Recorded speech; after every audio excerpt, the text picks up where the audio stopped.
Testing 1, 2, right? Yeah, there, it's working. I need a napkin. Oh, I forgot I had this paper towel roll back here.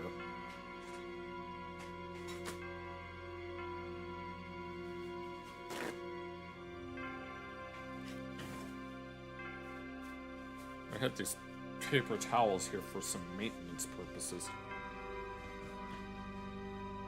Well, it's really to clean some sticky stuff off of the something. Doesn't really matter that much.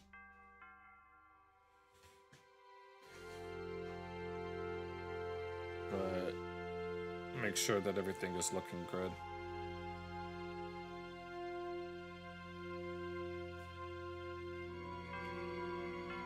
Everything should be fine now.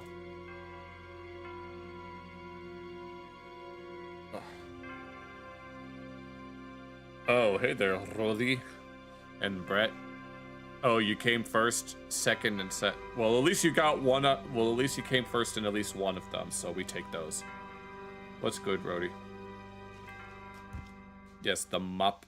If we say, I don't know what you would do. Like, if rack is shorthand form for raccoon, what would be the recommended shorthand form of mapache? Would it be just mop? Because I don't think that would make that much sense. But I hope you guys are having a good day or night. I know, but all right, I don't really. Let's go. Yeah, there we go. I wish I could have said the same about myself last night, but you take what you get.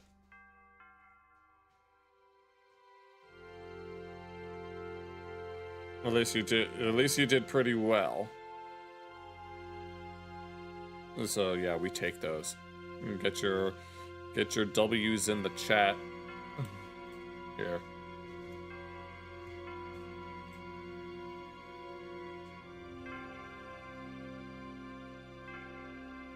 There we go. Pache. Okay, and then you're gonna call me. Yes. You had a great swim. Yeah. Okay, so I guess they're gonna call me El Pache or something like that. Right? Is it do we use L in that context? I'm assuming, because I know, I mean, obviously if something ends in an O, it's usually masculine. If it ends in an A, it's usually feminine, but I don't know if it ends in A. I don't want to make assumptions. I mean, I'm male, so I'd have to use L anyway, right? Or would I have to use los? I am not too familiar with how articles work in Spanish. I just know that they usually depend on gender.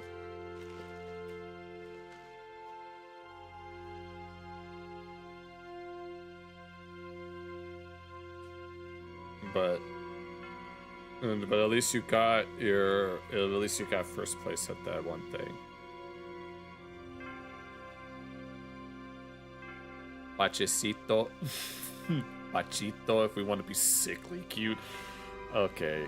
What is that what is El? Okay, El Pache is what my nickname will be. I have to figure out what this would be in other languages. We'll need a nickname for every one of the ethnicities that I have ancestry towards. I know that there's German on my mom's side, so would it be Das Waschbär? Something like that. I don't remember how D, Das, and D work. And I don't know the Arabic word for raccoon. I'd imagine that it's just a direct borrowing from English, so it would be a raccoon. I don't know what it is. I don't want to. I do know in Russian it's yenot, but yenot doesn't mean anything, as opposed to vashbear, which means wash bear.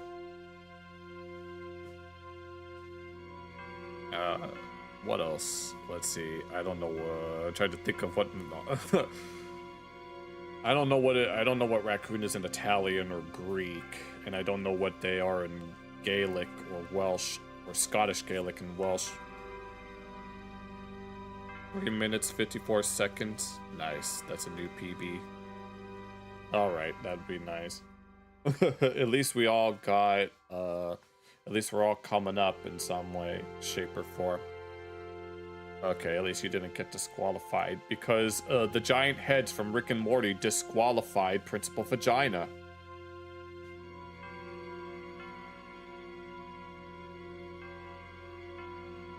Alright, I'm just scrolling through some things in order to see if there's any last minute additions that I would like to look at.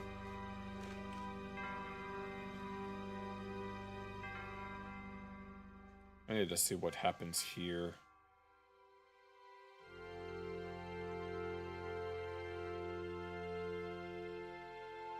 Yeah, I had to I decided to change the wavy. Oh God. There's a new wavy web surf video that just got uploaded called "The Dumbest Fast Food Criminals Ever," which would actually be something very interesting to look at. I don't have too many things to do. And I just clicked on the first Chick-fil-A mac and cheese con man. How the hell do you accomplish something like that? I'm just saying. Oh God. Okay, yeah. Yeah, that definitely looks like something up my alley. And what else have we got? Yeah. I mean, we could warm up with something real quick. Oh my God, I need to get comfortable. Oh Lord. Okay, give me one moment. I have all this tape here because I've been... You saying go? Yeah, I'd imagine that. Okay. How do you do fast food crimes?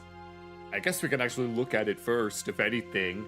We'll see what's going on. Okay, I was gonna warm up with something else, but I think we could just start with this. This sounds like something that would be up my alley.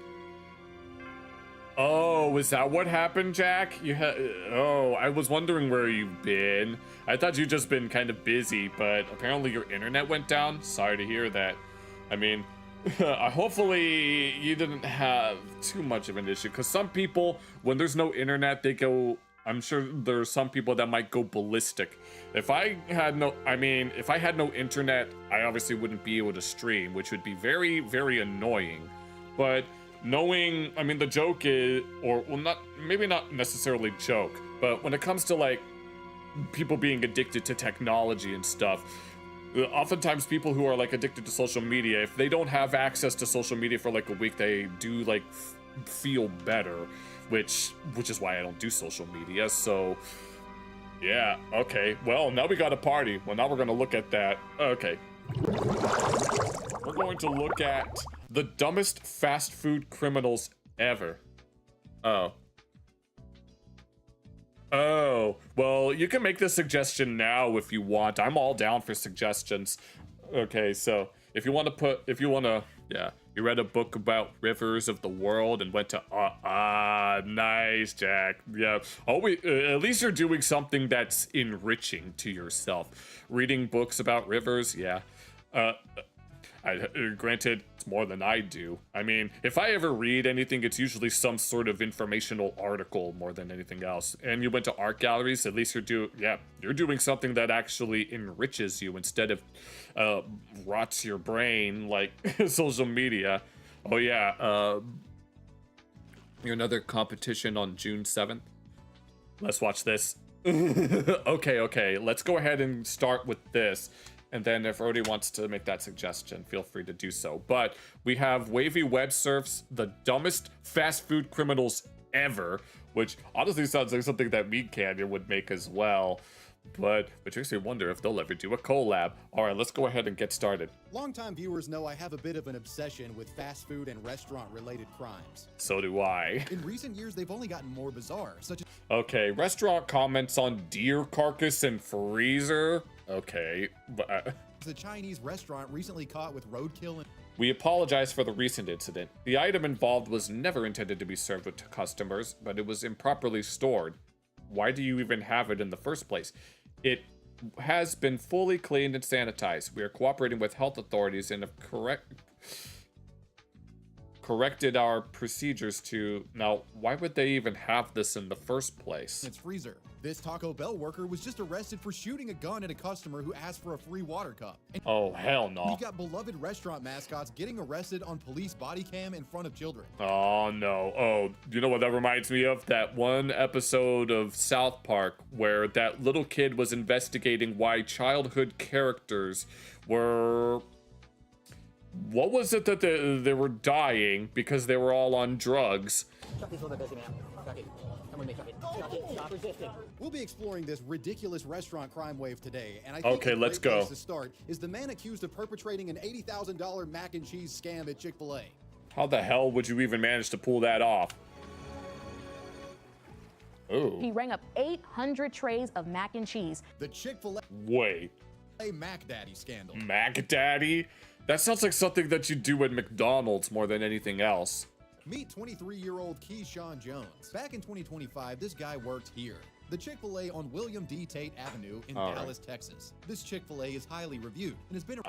So it's one of the good ones. People talk about when it comes to fast food, there's always there's the good locations and then there's the bad locations. I haven't visited enough fast food locations where I live to say which is good or bad. Around for literal decades. We're talking Los Pollos Hermanos levels of customer service here, minus the meth part. The fuck?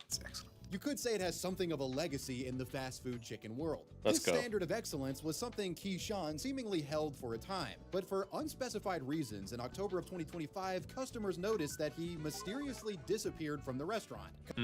So was he like one of those service with a smile types of people? Coinciding with the disappearance of Keyshawn, restaurant visitors noted cashier clerks getting cagey when the subject of mac and cheese was brought up in orders, leading some to believe that Keyshawn's abrupt absence was somehow linked to the delicious side item. Some of you might... I mean, reminds me of if you read a line about how a few Arby's managers stole like 4,000 of roast beef.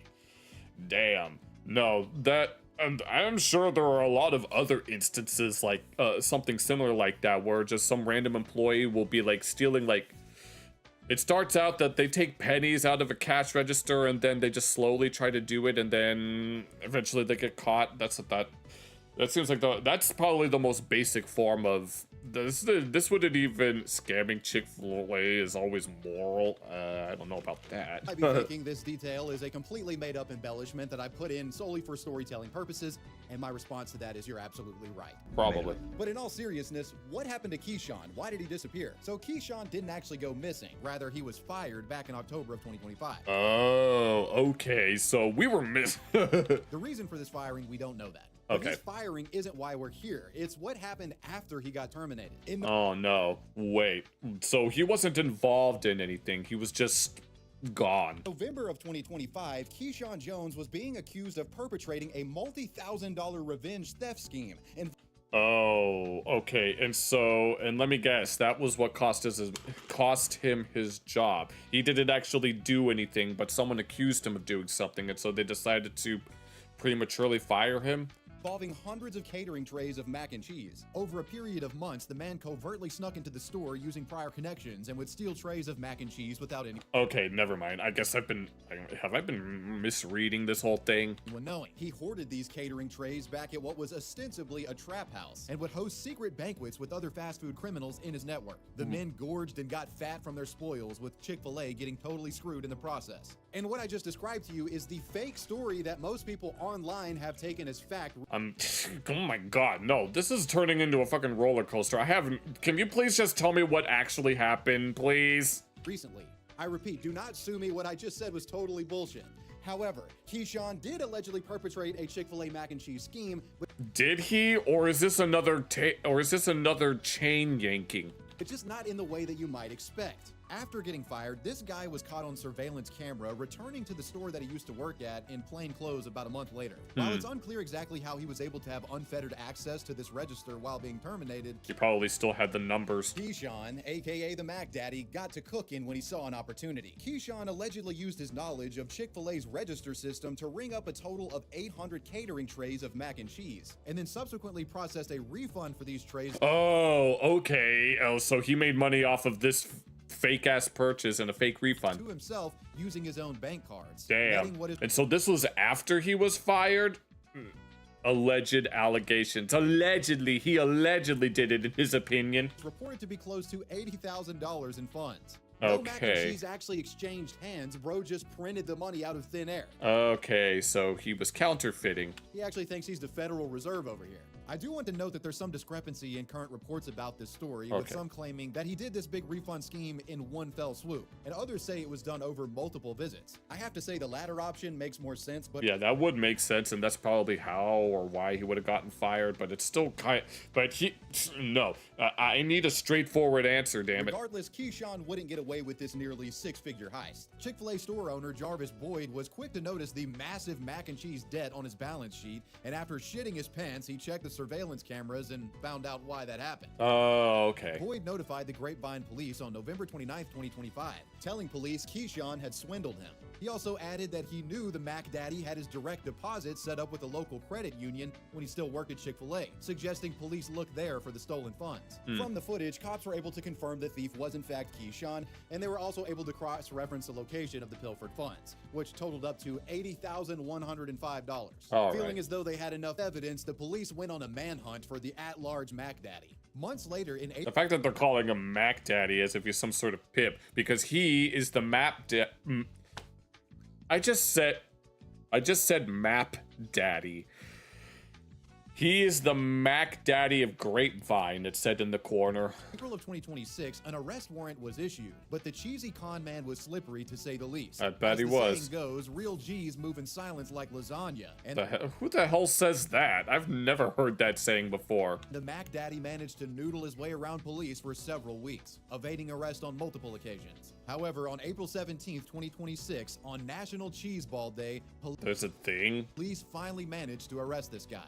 Keyshawn Jones is facing Of all the days to be arrested, of course, the Mac Daddy of Grapevine charge gets arrested on Cheese Ball Day that I didn't even know was a thing, unless it's a specifically Texas thing. including property theft, money laundering, fraud, and evading arrest. He's reportedly being held on a $111,000 bond at the Tarrant County Jail. If convicted, the Chick-fil-A Mac Daddy faces a maximum of 10 years in state prison.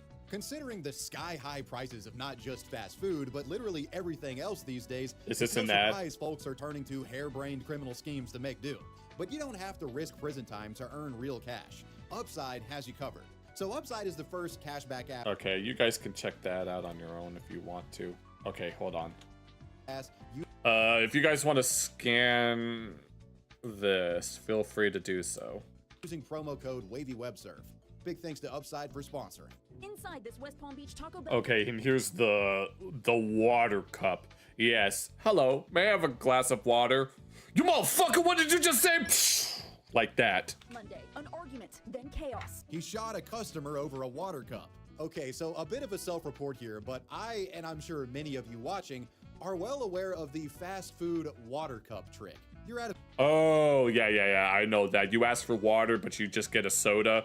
Now, personally, I would actually get water because I don't really drink sodas that much. I mean, I have this sparkling lime-flavored water, bubbly, but that's about it. fast food restaurant, perhaps in a broke degen phase of your life, and you want a soda with your food, but you don't want to pay. So you ask the clerk for one of those free water cups. And what do you do with it? Well, after paying for the food, you make sure nobody's looking and take that free water cup and slink over to the soda dispenser And just get that instead. and fill that bitch up with Dr. Pepper or whatever preferred soda you like. Yeah, just like that. And then that reminds me of the one guy who was able to secure a whole backpack's worth of Baja Blast before it became commercially available. It's a relatively victimless crime and virtually no one is inconvenienced by it, but Technically, yes, it is stealing. And I guess someone has to refill the syrup dispenser faster, but I mean, come on. Yeah. Now, as someone who worked in fast food many years ago and also who has just historically been really thirsty when I was younger, I found that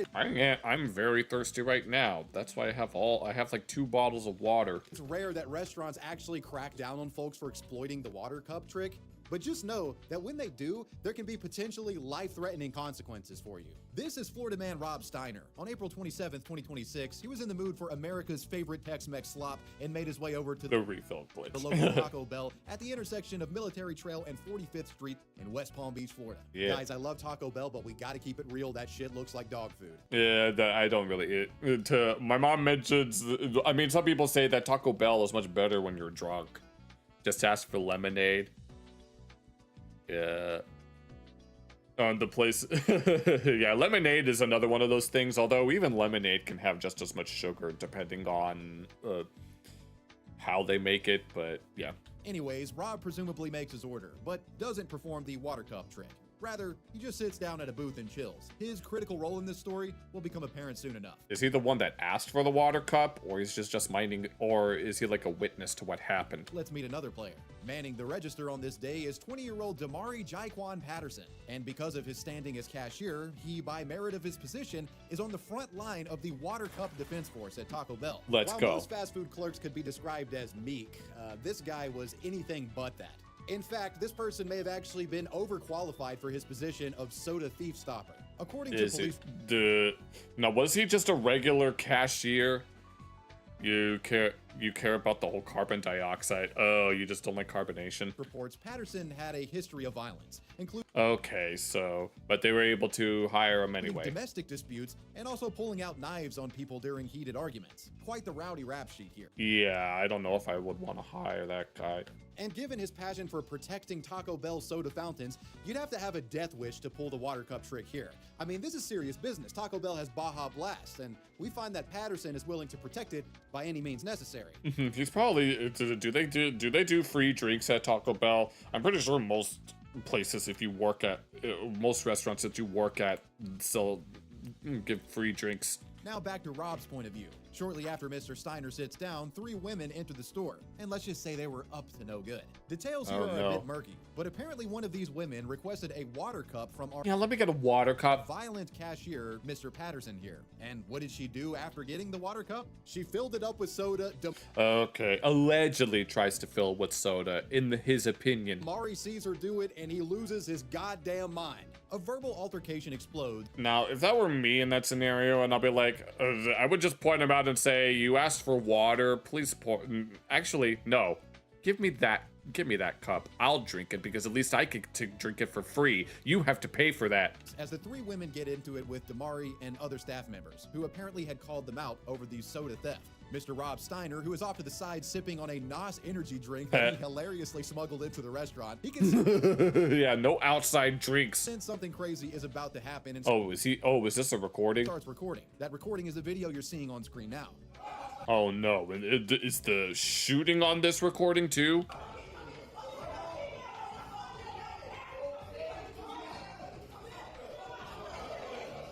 The yelling and bickering continues for some time, and you can start to see customers noping out of the restaurant. Yeah, I'd probably walk out. I don't know what I would do. I would either walk out or I'd wait to see how this escalates. As the conflict escalates. The feeling of something horribly wrong is about to happen was apparently palpable inside of the Taco Bell. Yeah. And finally it happens. What you're about to see is Patterson allegedly attempting to pistol whip one of the customers, and when he does so, he shoots off a round after swinging his gun like a fucking moron. Everybody in the restaurant then flees and runs for cover. Yeah.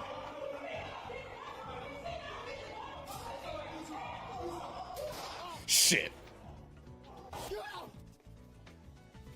Yeah, I'd run for the hills.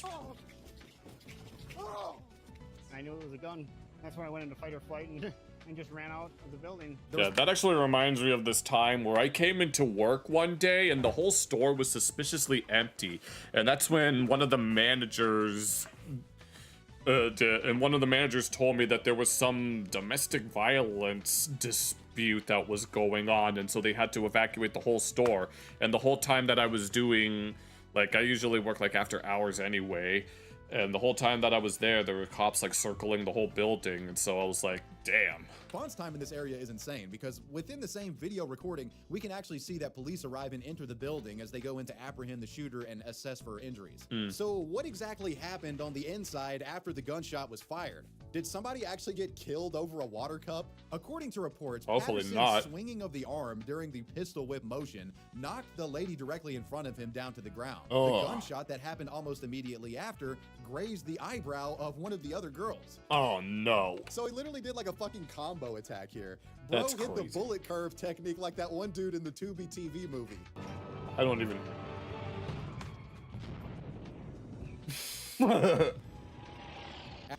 That's probably what that's the uncensored footage right there. After dealing combo damage to 2 of the 3 in the water cup group, Patterson had his eyes on the 3rd, who was Oh, a short no. distance away from him near the door. Patterson allegedly fired a shot at her, but thankfully he missed, resulting in this Okay. bullet hole that you're seeing on screen now. You might be surprised to learn that according to affidavits, Patterson himself called 911 soon after the shooting, Well then, that's irony at its finest. fully admitting to Baja blasting at the water cup girls. But he claimed it was in response to them jumping on the counter and threatening him. Press D to doubt. He specifically told authorities that he believed the women were armed, but big Sure. surprise, when they searched the women, they had no guns on them at all, and neither the surveillance footage or Rob Steiner's video showed any of the water cup group jumping on the counter. Not that jumping on the counter would justify use of lethal force in any case. No, it Yeah, wouldn't. Patterson totally overreacted here. I mean, I'm all for defending against water cup soda bandits, but attempting to blow someone's shit smooth off is taking it a bit too far, bud. I mean, you're throwing your life away for a 99-cent cup of soda. It's not that serious. I mean, he already threw his life away when he got that domestic violence charge. Unsurprisingly, police felt this guy had committed a crime. Their affidavit specifically says, quote, Patterson did intentionally and unlawfully threaten by word or act to do violence, which created a well-founded fear in the victims that such violence was imminent, unquote. Yeah. Because of his passion for protecting soda, Mr. Patterson would be Call it a passion like that. There's a bit of a stretch. arrested and charged with 3 counts of aggravated assault with a firearm. As for the lady whose eyebrow was grazed, they later drove themselves to the JFK North Medical Hospital. They were treated for minor injuries and released not long after. At least no one got seriously injured. Damari Patterson would appear in court later on April 28th, and he still remains in custody. His next scheduled court date is May 27th. The Chinese roadkill conspiracy. Oh yeah, this was in the preview. So, Chinese buffets are like infamously some of the most grotesquely ran establishments. I've never been to one, so I wouldn't know. The only buffet that I've ever been to was a Golden Corral in the context of a marching band trip. And yes, I know it's not fast food, but there are so many stories from these places, and I think this is the video to talk about the men. I have one that literally got caught with roadkill in its freezer. Welcome to the China Let's Queen go. buffet. It's China Queen, and then there's a Mongolian barbecue, though. not all too unlike any other strip mall Chinese I wonder if they call the wall between them the Great Wall of the Strip Mall. restaurant that you'd find around the United States. I mean, it looks Questionable fancy. Review scores, dated-looking decor with the interior design of a nursing home. Heh. If I lived in Pineville, Louisiana, I'd pull up there and load up on some General Tso right now. You know, Just give me literally saved by a brow. Yeah. Just give me some rice. I'll take that. The only thing you want to buy from China is your Chinese porcelain, so some fine china. Okay, go take a shower. know it's going to slap when it looks like this. I just might have to make sure that my medical insurance premiums are up to date because this place has something of a, let's just say, history to it. As I'm recently sure. as April 1st, 2026, the Pineville China Queen has had some health code infractions during inspection, such as an employee drinking a beverage in a sensitive food prep area and another violation citing toxic cleaning chemicals being stored incorrectly. Oh, geez. Yeah, you gotta watch out for that. Another gross one in the context that this place is a buffet is an infraction citing that food wasn't marked with the time that it should be cooked, served, or discarded. Yeah, we always have to put like little stickers that say when it was or how long it's supposed to last and when we have to get rid of it. Implying that there could be, let's just say, some freshness issues at play at this place. But hey, at least these guys aren't storing raw salmon in plastic bags on the floor like that other Chinese buffet was. Oh no. This is Oh Jesus. fish Oh, that's nasty. on the floor. So China No. Queen had a couple of minor oopsies, but by the time they're You call them minor oopsies, but if you're not careful, some of those cleaning implements will get into the fryers. April 8th follow-up inspection came around, they had corrected all of those issues previously mentioned. But Except for one. Either that or there's just a whole new issue. There was one other thing going on here that the inspector seemingly missed. On April 21st, 2026, a member of the public shared this image to Facebook, allegedly taken behind the China Queen restaurant. It shows a restaurant worker skinning some sort of four-legged animal in broad daylight outside the building. Instead of it in a clean environment, Chinese restaurant between Super One and TJ Maxx in Pineville skinning roadkill behind the restaurant yesterday. Let's just say you get free food every certain amount of hours at work. Nice. Oh, yep. Yeah, I get 20. Well, actually, well, I used to get $20 worth of free food, but let's just say I'm getting demoted because of some corporate decision. A Facebook post describing the incident read, quote, Chinese restaurant between Super One and TJ Maxx in Pineville skinning roadkill behind the restaurant yesterday. They found the skin and head in dumpster out back. Y'all might want to bring a DNA kit to these restaurants to check the status of meat you are eating from these places. Oh, that reminds me of that one restaurant that was like accidentally serving horse meat, but I don't remember if it was a McDonald's or if it was something else, but I do know that it was in like the UK where one of these restaurants was serving horse meat, which made a lot of people very upset. God, man.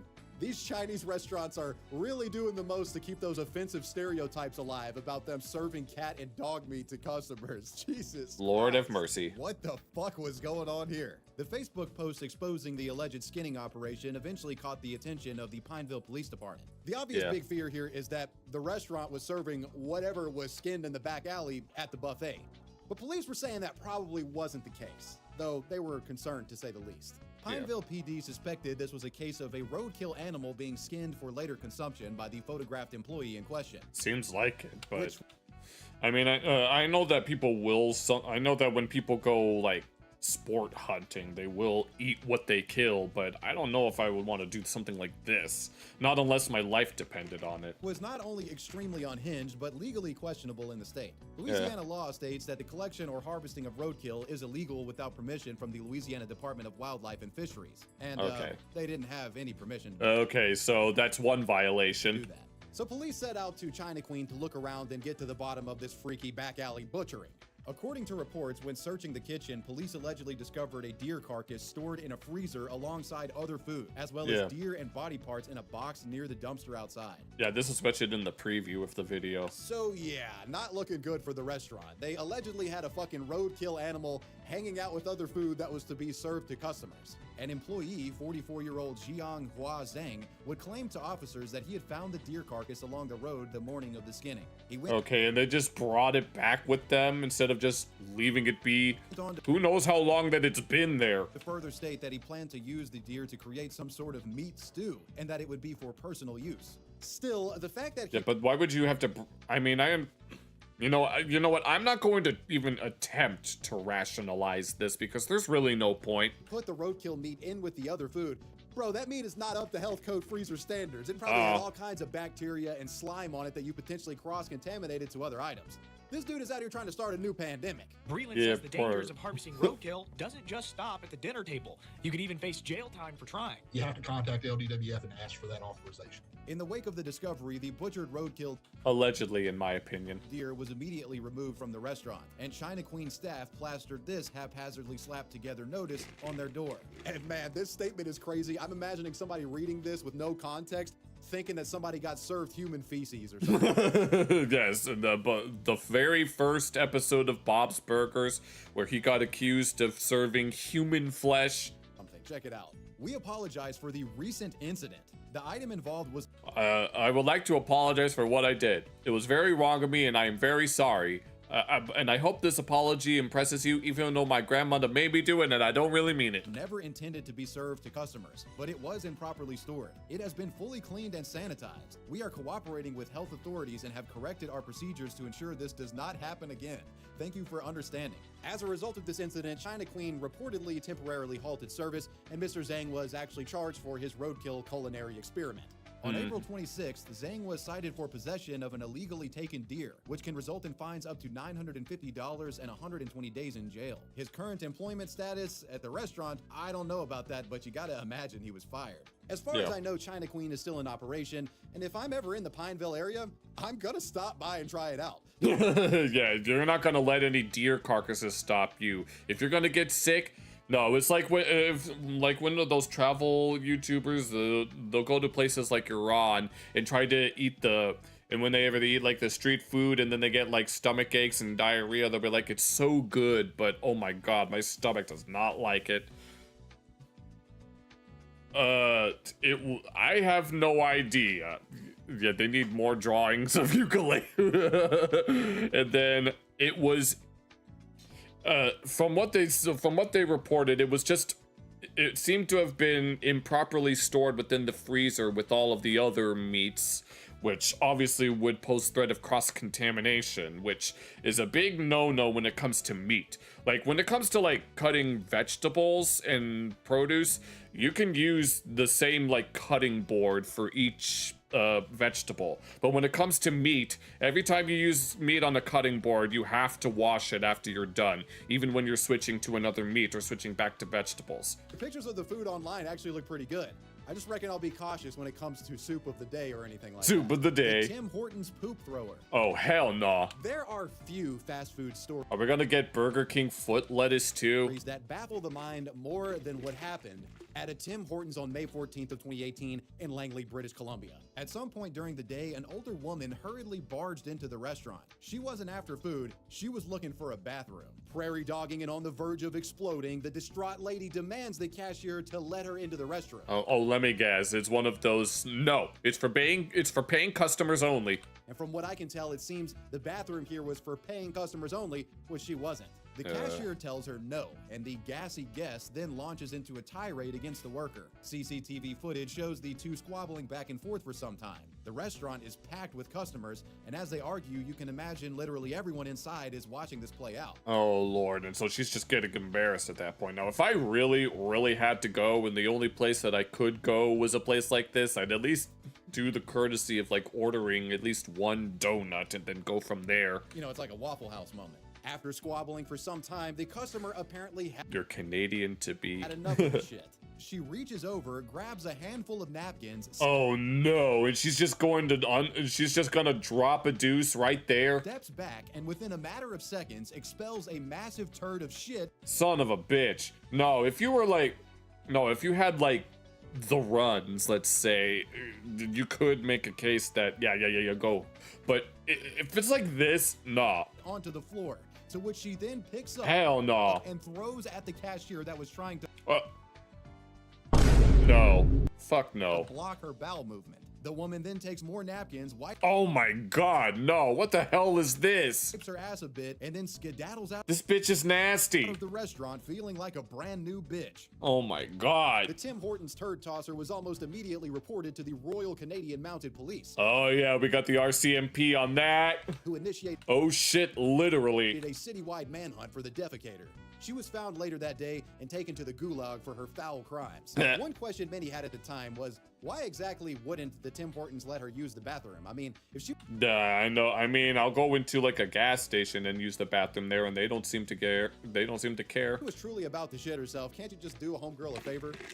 Went ape shit. Yeah. Well, Tim Hortons said that the customer Of course, the chimps from Madagascar can still fling poo. It's tradition. in particular had caused problems at that store before, and staff had her on a, so to speak, no shit list. Quote, Yeah. our current understanding is that the team member used their discretion in this case and denied access to this guest based on past behavior and out of concern for the immediate safety of team members and guests in the restaurant. So wait, this is something like this has happened before? As matters escalated, the team member contacted local authorities for assistance. The Tim Hortons poop thrower to this day is unnamed by media outlets. So That's probably for the best. I don't know what happened to her in terms of punishment. If any of you Canadians out there have information about the Tim Hortons shitter, feel free to share it in the Oh, comments. no. I feel like this is such an urban legend for you guys, and there might be developments that aren't as commonly known about it outside of Canada. Beneath his perpetually Oh, and here's this. frozen smile, the soft, fuzzy costume, and those eyes that are always watching is a With eyes. with absolutely no compassion in them whatsoever. It's very clear that what I saw within this boy was not human. Cold, calculated criminal, waiting for his moment to strike. Hide your purse and hide your wallets. Hide your kids, hide your wife, because they graping everybody out there. Charles Entertainment Cheese. Let's go. Chuck E. Cheese actor arrested on police body cam. I want to know what actually happened. On June 28th, Was he also high on opioids like Peppa Pig? 2025, a mother named Michelle Allen had taken her child to the He chucked his last cheese. Chuck E. Cheese location on Scherer Road in Tallahassee, Florida. This visit was nothing out of the ordinary. Games, pizza, mascot meet and greets, typical Chuck E. Cheese visit. I've only ever been to a Chuck E. Cheese like once, and that was back when I was in it was like the end of 2nd grade or something like that, and I've never been to one since. There used to be one like a few like 20 minutes away from where I live, but I think they shut down a while ago. I don't know. What was out of the ordinary is what happened after she left. The following day after visiting the restaurant, Michelle realized that not only was her debit card missing, but somebody had been issuing fraudulent charges to it from various stores around town. Oh no, was it Chuck himself? Hitting 6 different businesses and racking up costs in stores that she never went to. Somebody had charged a total of $105.57 on her account. Michelle visited some of the stores that were charging her in an attempt to understand what was happening or who could. They didn't like that said like when they were accused of reusing pizza, when the truth of the matter is that's just how they slice it. Be behind this, and that's where she made a break in the case. One of the businesses had CCTV footage of an individual using her card to purchase goods. Who was it? Charles Entertainment Cheese. Yep, Chuck E. Cheese himself was behind the card theft. He's a thief. They aren't in Mexico. They're legendary. Yeah. I mean, I remember, one of the things I remember there being was like a Simpsons pinball, but I don't really remember any other games. Or, well, to be more specific, it was the guy who played Chuck E. Cheese at that one she visited. Nah, don't give me. Okay, and this is the guy underneath. You're gonna let this guy around your kids? Damn. 1-year-old Jermel Jones. You haven't activated your card. No. When you have a card but you don't use it, imagine getting yourself a credit card, letting someone steal it, only for them not to be able to use it because you haven't activated yet. Joke's on you. Michelle had apparently seen this guy uncostumed at Chuck E. Cheese before. Oh. She recognized Jermel's face and reported him to police. On July 23rd, 2025, officers would be dispatched to bust the undercover criminal masquerading as a pizza-loving mouse. They pulled up to the Chuck E. Cheese in no mood to play games. When they got there was indeed a Chuck E. Cheese mascot in the store on that day. Wait, they didn't get the wrong one, did they? Working. Now, anybody could have been inside of that costume, but they were pretty sure it was Jermel. The following is police. Is there any reason that they could have taken the head off, or would that quote-unquote ruin the immersion for the kids? Body cam footage showing officers trapping the rat in 4K.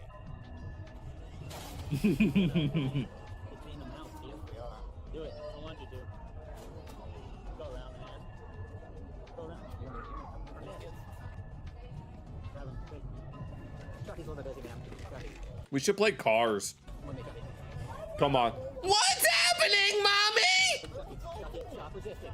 mommy? And all the kids. You're being detained. Stop resisting. Let it go. Let it go. Do not cause a scene here, sir. Yeah. As the costumed actor is escorted outside. The ATM didn't have enough money, so you like to be yeah. There is much confusion and even anger from restaurant patrons on the inside, with customers accusing the cops of traumatizing children. He's a criminal. What would you like to know? He's a criminal, just blatantly saying it. No, we're gonna let this Karen try to talk about him. No, I ain't gonna let you take no Chuck E. Cheese, man. And then the kid is trying to. After oh my lord. The time Yep. Yeah, childhood ruin. finally came to unmask the rat, and there was some concern that they could have potentially had the wrong guy. Yeah, they should have at least taken off the headpiece. The moment of truth. Does this come off, man? Does this just come off without? Oh, it hurt you. Wait, is that him? Yep, it was him, all right. Okay, it is. Yeah, the gray hair. Right, they thankfully detained the right guy. But Jermel seemed to have no recollection of perpetrating any credit card fraud. I wonder. Well, damn. That's weird. I guess we gotta let him go. I'm all for giving someone the benefit of the doubt, but Right. it's pretty hard when cops subsequently Oh, is that drugs? search Jamel and literally find That's on the smoke show. the woman's bank Okay, he's got card weed. in his pocket with receipts from where he spent her money. Oh, well then. People talk about whenever people talk about that, like whenever they're having an argument with someone and then they bring receipts. Well, these aren't exactly the kind of receipts that you want to be bringing. God damn, dude. You gotta lock in. That's mine. That's yours, huh? And it says someone else's name on it. Oh, I wonder what this one is. Yep. And there's yours too. So you did have your card on you. I thought you told me you didn't have He it. had his, well, he had his bus pass. It wasn't me. It was the rat. Well, you just got rat. He kept the yeah. No, I mean, there's returning to the scene of the crime, and then there's this. I thought I didn't have it today. You thought, so you had all these receipts, and you had this card with someone else's name on it, and you were like, I thought I didn't have it. Seems legit. I found that today. Okay. You found that today. So what? You just go around picking up random receipts that you just find in the trash can or something? I found that today. In light of these findings, That's so... I'm not even going to try to make sense of that. Jamel would be arrested and charged with suspicion of larceny, possession of another person's ID without consent, and fraudulent use of a credit card 2 or more times. He was taken to Leon County Jail, where he posted a $6,500 bail on July 24th, 2025. A spokesperson for Chuck I hope the lady got reimbursed. E. Cheese put out a statement on the 25th saying, quote, "We are aware of an incident involving a part-time employee arrested at our Tallahassee location on Wednesday. We have taken the appropriate action concerning the subject employee." And by Yeah. take appropriate action, what they meant is that they put Jermel in a spring-lock Bonnie suit and killed him. I don't think that's exactly what they meant. Just kidding, they fired him. Even... Jones would later plead not guilty and is being You're pleading not guilty even though the evidence was in your goddamn pocket. represented by the local public defender's office. I'm pretty sure his lawyer's name is like Jimmy McGill or something like that. Don't quote me. Yeah. Seriously, bro, what is this Better Call Saul ass criminal case? God, Yeah, well, who was this Jerry Trainer looking ass? in a Chuck E. Cheese suit stealing bank cards. You can't make this up. Bro, the way they unmask him is so Scooby-Doo. On January What? It was this guy? And he would have gotten away with it if it weren't for you meddling kids. 26, Well, it was that lady who was able to put all the dots together, but I'm just saying. 2026, he changed his plea to no contest and was sentenced to 3 years of probation. The Okay. Burger King slapper. The hell? Okay, so this isn't exactly foot lettuce, but it is Burger King related. I often hear people complaining about the service inside of fast food restaurants, you know, like the employees are rude and don't seem to give a shit about their jobs and stuff like that.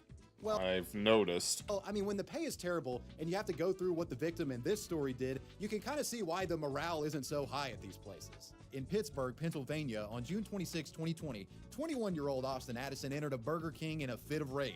This guy And what was it and what happened? Were his pickles slightly off center? claimed to have had something stolen from him by a woman that worked at this restaurant. This Okay, and how exactly would they be able to do that? woman was some sort of acquaintance of his, and he demanded she come out so he could confront her. Now, on the receiving end of this manlet's outburst is the cashier on screen here. His name is unknown. And this cashier does his best to maintain order and protect his employees. Yeah. Austin, the petulant manlet, Of course. quickly loses his temper and completely blows up on this cashier who's just doing nothing more than politely refusing him from seeing this employee that this crazy guy is trying to just summon to the front on a whim. And what does he get in return? Yeah, the amount of receipts you have to throw.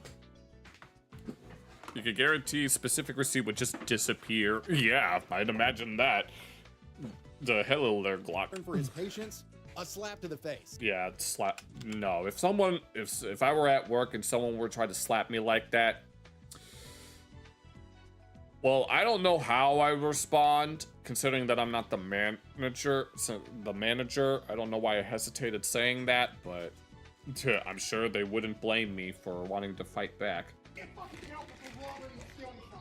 So she needs to get the fuck out of here before I get her put in jail for the rest of her life.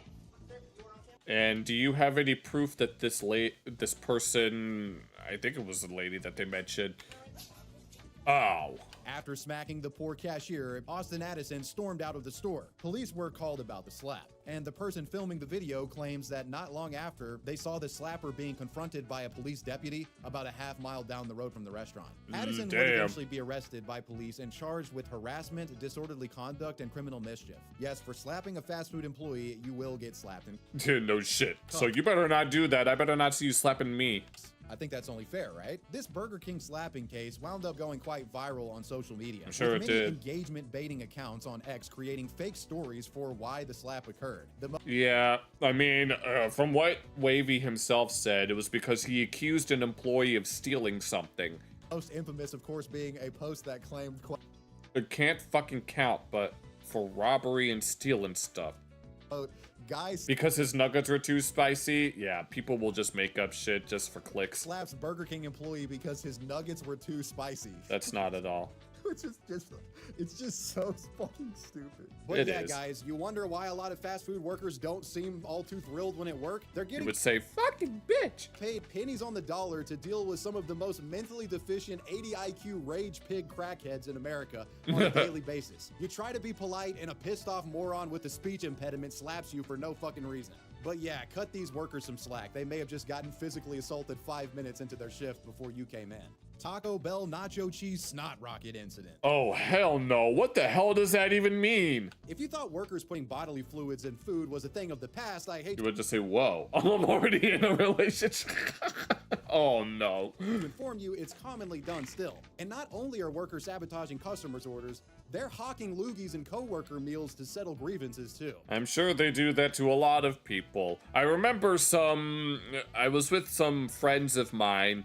We were all getting high, and then we went to McDonald's to order a whole bunch of chicken nuggets in order to eat them gladiator style, which we never actually did. And then someone made a comment about, some people will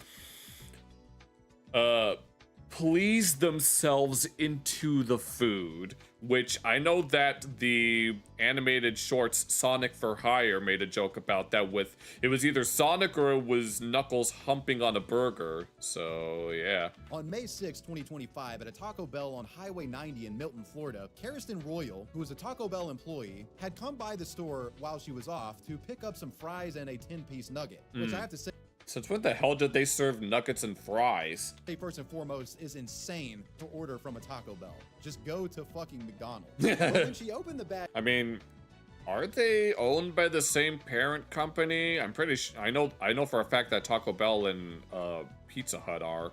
They're part of a company called Yum Brands. to see her food, she saw something in her nacho cheese container that didn't look right. Oh. Inside was a strange mucus-like substance inconsistent with the rest of the food's appearance. Was it green? And upon closer inspection, this was no guacamole dipping sauce. It was a straight-up loogie, a full-blown snot rocket, described as stringy and disgusting. Kirsten notified the assistant manager on duty, who went ahead and reviewed the surveillance footage, where she found that one of their employees, 34-year-old Felicia Archer, had directly spit into the nacho cheese cup that came with the meal before it was served to Kirsten. Now was this lady just being a bitch, or does she have personal beef with whoever ordered that food? Built-in police would be called to the premises where they questioned Felicia, who openly admitted that she had done it, claiming she had a personal grievance against Kirsten. Okay, so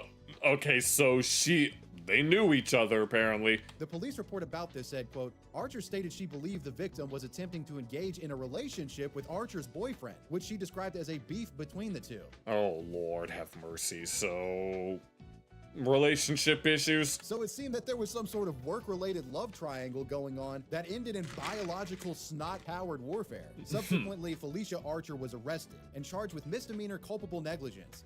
Well, I wonder what's gonna happen. Well, it would not surprise me if her boyfriend ended up getting together with that other lady. Taken to the Santa Rosa County Jail, where she was released the following day on a $150 bond. The woman was also banned from that Taco Bell. And as for Kirsten, well, despite being the victim here, she also found herself without a job, as allegedly she posted about this incident to social media, which violated some sort of Taco Bell policy. Really? Oh, there's no way. So as a result, she was reportedly laid off due to bad publicity from the incident being good Lord. shared. No, freaking, you can't sue Disney if you used the free trial service of Disney Plus in the context of dying of an allergy attack in Disneyland or whatever the hell. Which I have to admit is complete fucking bullshit. The case would be closed pretty quickly, with Archer being in court by May 20th of 2025, and she was found guilty and sentenced to 6 months of probation. And well, you made it to the end of the video. I hope you guys enjoyed this one, and I'm sure many of you are about to go eat a delicious fast food meal after watching it. No, I've already eaten. I know I am. I want to give a major shout out to my patrons. I appreciate you guys. Wavy Web Surf out. Well then, those are some of the dumbest fast food criminals ever. They are so dumb that they can't even speak, which is technically what dumb means, or at least it's what it used to mean. Yet somehow these people are able to speak. All right then. Well, that was fun. Oh yeah. Okay. You should DIY a shirt that says social media was an error. Oh my god. Yeah. This sounds about right in that context. Okay.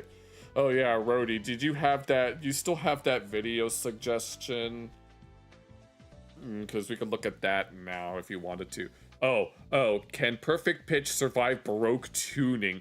Oh my god. Okay, no. As someone who has perfect pitch, let's see if I could probably survive perfect tuning.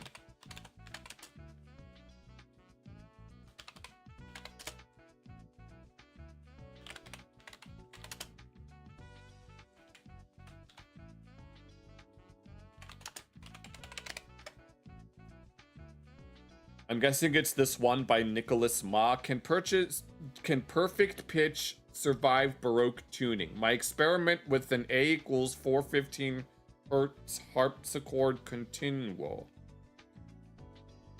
Okay. I know that, yeah, we need to make the internet accessible through landline. Oh, okay. So yeah, no, this would actually be perfect for me to look at. This person tried overcoming what they considered to be perfect pitch's greatest weakness, Baroque pitch. I know that the standard pitch of A is 440. Yeah. Although, there are people that are obsessed with, like, esoteric frequencies that think that music should either be 444 or 432. 432 because it's a multiple of 108. 108 being a sacred number in Hinduism, because 108 is the ratio of the distance between the moon and the earth, as well as the earth and the sun, which makes you wonder how the Hindus knew that, but that is a story for another time, because that actually deserves its own video, which I've actually been wanting to make videos just like that, but those take time and effort, and I have this thing called a job that kind of gets in the way. So instead of worrying about the esoteric frequencies, we're going to learn about Baroque frequency instead, and whether or not perfect pitch can get in the way. So let's go ahead and get started with that, shall we? But let me make sure that I fix the speed so that it's not too fast. This is me, very confused. Because for the past 8 months, I have been doing an experiment in learning Baroque harpsichord. Yeah, you can't decide whether you or not, you like just... Continuo. Oh yeah. I mean, I can tell the difference between different, like, frequencies. I mean, there's very little difference between 440 and 444, but there is a noticeable difference between it and 432.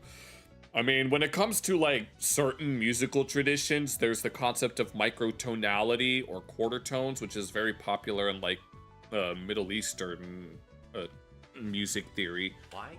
Because I want to see if I can overcome a weakness in my perfect pitch. If you know anyone with perfect pitch, they most likely have this weakness too. Now, I've noticed. Well, I remember. Well, I'll talk about it in a moment, but you're passionate about music theory. I remember taking AP music theory in my senior year of high school, and I got a 5, which is the highest that you can get, which means I got college credit for it. But I never went to college, so it wasn't that useful in the end. when you learned about the tuning of instruments. Now, let me explain a few things so that everyone's... Oh, I can explain perfect pitch quite. Am I into radio at all? Not really, but I know that... all I know is that video killed the radio star. But I could talk about perfect pitch. I know this is C, this is B flat, this is F sharp, this is A flat. On the same page. Perfect pitch. It's the rare ability to be able to tell what note is playing without any preparation. Yeah, you know, you can identify any note on a scale, and then you can sing any note when it's named. Just like how normally, if you saw these pictures, you can instantly see that, oh yeah, the tree... My avatar's in the way, but... green. Wise mystical tree is calling. The great Deku tree. Or the banana is yellow. It's like instant, and yeah. You don't have to think about it, it's just a fact. I actually remember the moment that my perfect pitch started developing. It was in like elementary school, and I remember in elementary school music class, and looking in the textbook, we were learning about the basics. I don't remember what it is we were learning, but I remember looking at a musical sheet of Beethoven's Ode to Joy and its key signature. And I knew in my head that Ode to Joy started on F sharp. Da da da da da da da da da da da da da da. And I remember asking, I noticed that it was in the key of, I don't remember which key is the one that has two sharps. It's the one with F sharp and C sharp. I don't remember what the key signature is called. It's not G. Or maybe it is G. Never mind that. And I wondered, this sheet music doesn't even feature C, so why is C sharp even notated in the key signature? And the teacher told me because that's just how it is. But that's when my perfect pitch started to develop, because I knew what F sharp sounded like. It's kind of like this for perfect pitch. Like this, it's always A. Yeah, that's A. Never mistake it for another note like this. That's C. That's C sharp. However, there's one massive problem. This only works if we tune to A equals 440 hertz. Yeah, that's the only way that it works. As the reference pitch. What does this mean? Well, it's more accurate to say that people with perfect pitch hear wiggly... Mage something. It's just they're grooving with... per second, rather than... Yeah, that's what it is. It's just the vibration of the air. Note names. This is the note A.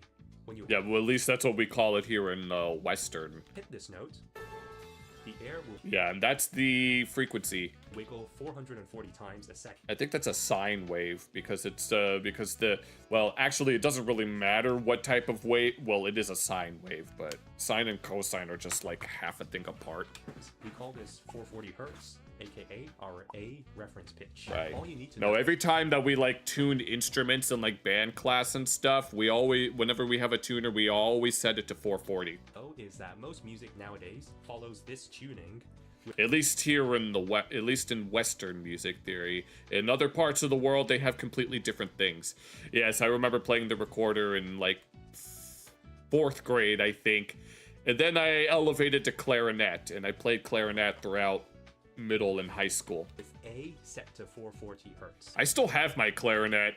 There's a part of me that wants to do like little videos of me playing songs on it, but that would be copyright hell. However, during the Baroque period, A wasn't standardized. Some people tuned all their music to A equals 392 hertz. Oh lord, that would be very flat. And some also tuned to A equals 415 hertz. For example, an A at 415 hertz would sound like this. That would sound like A flat. That sounds like A flat to me, but yeah. So here, when I played that A note with the A415 tune. Yeah, it sounds like A flat or G sharp. That A was wiggling at 415 times. So it really does show how arbitrary our standards seem. I mean, obviously there's like a structure to it. Music is very, very mathematical. In fact, it's all math. But as for how we like naming conventions, it is pretty much about as arbitrary as the order of the alphabet itself. Yeah, they call that note a fa, do re mi fa sol la ti do re mi fa sol la ti do, like that. I know that in like some Middle Eastern traditions, they just use numbers for each note. Per second. People with relative pitch won't really mind this, but people with perfect pitch will. Yeah, we know. I know. To me, that does not sound like an A. That sounds like an A flat. Will be able to notice the different amount of wiggling, and it makes it off by a semitone, sounding like a G sharp. To go back to the color analogy, it's like... Now let's see. No, I want to see how this would work with Middle Eastern music theory, because they have microtones. You're seeing this tree as orange and this banana as purple. And you know it's supposed to be... Yes, this is janky. They didn't know how to edit colors on an image. It sounds like me sometimes. Green and yellow, but... No. I mean, they don't, like... When it comes to orange, the color is named after the fruit. And the fruit is named after the tree. And the tree itself, the name orange is of Sanskrit origin, naranja. Basically, it's math and psychology. You prefer using fe.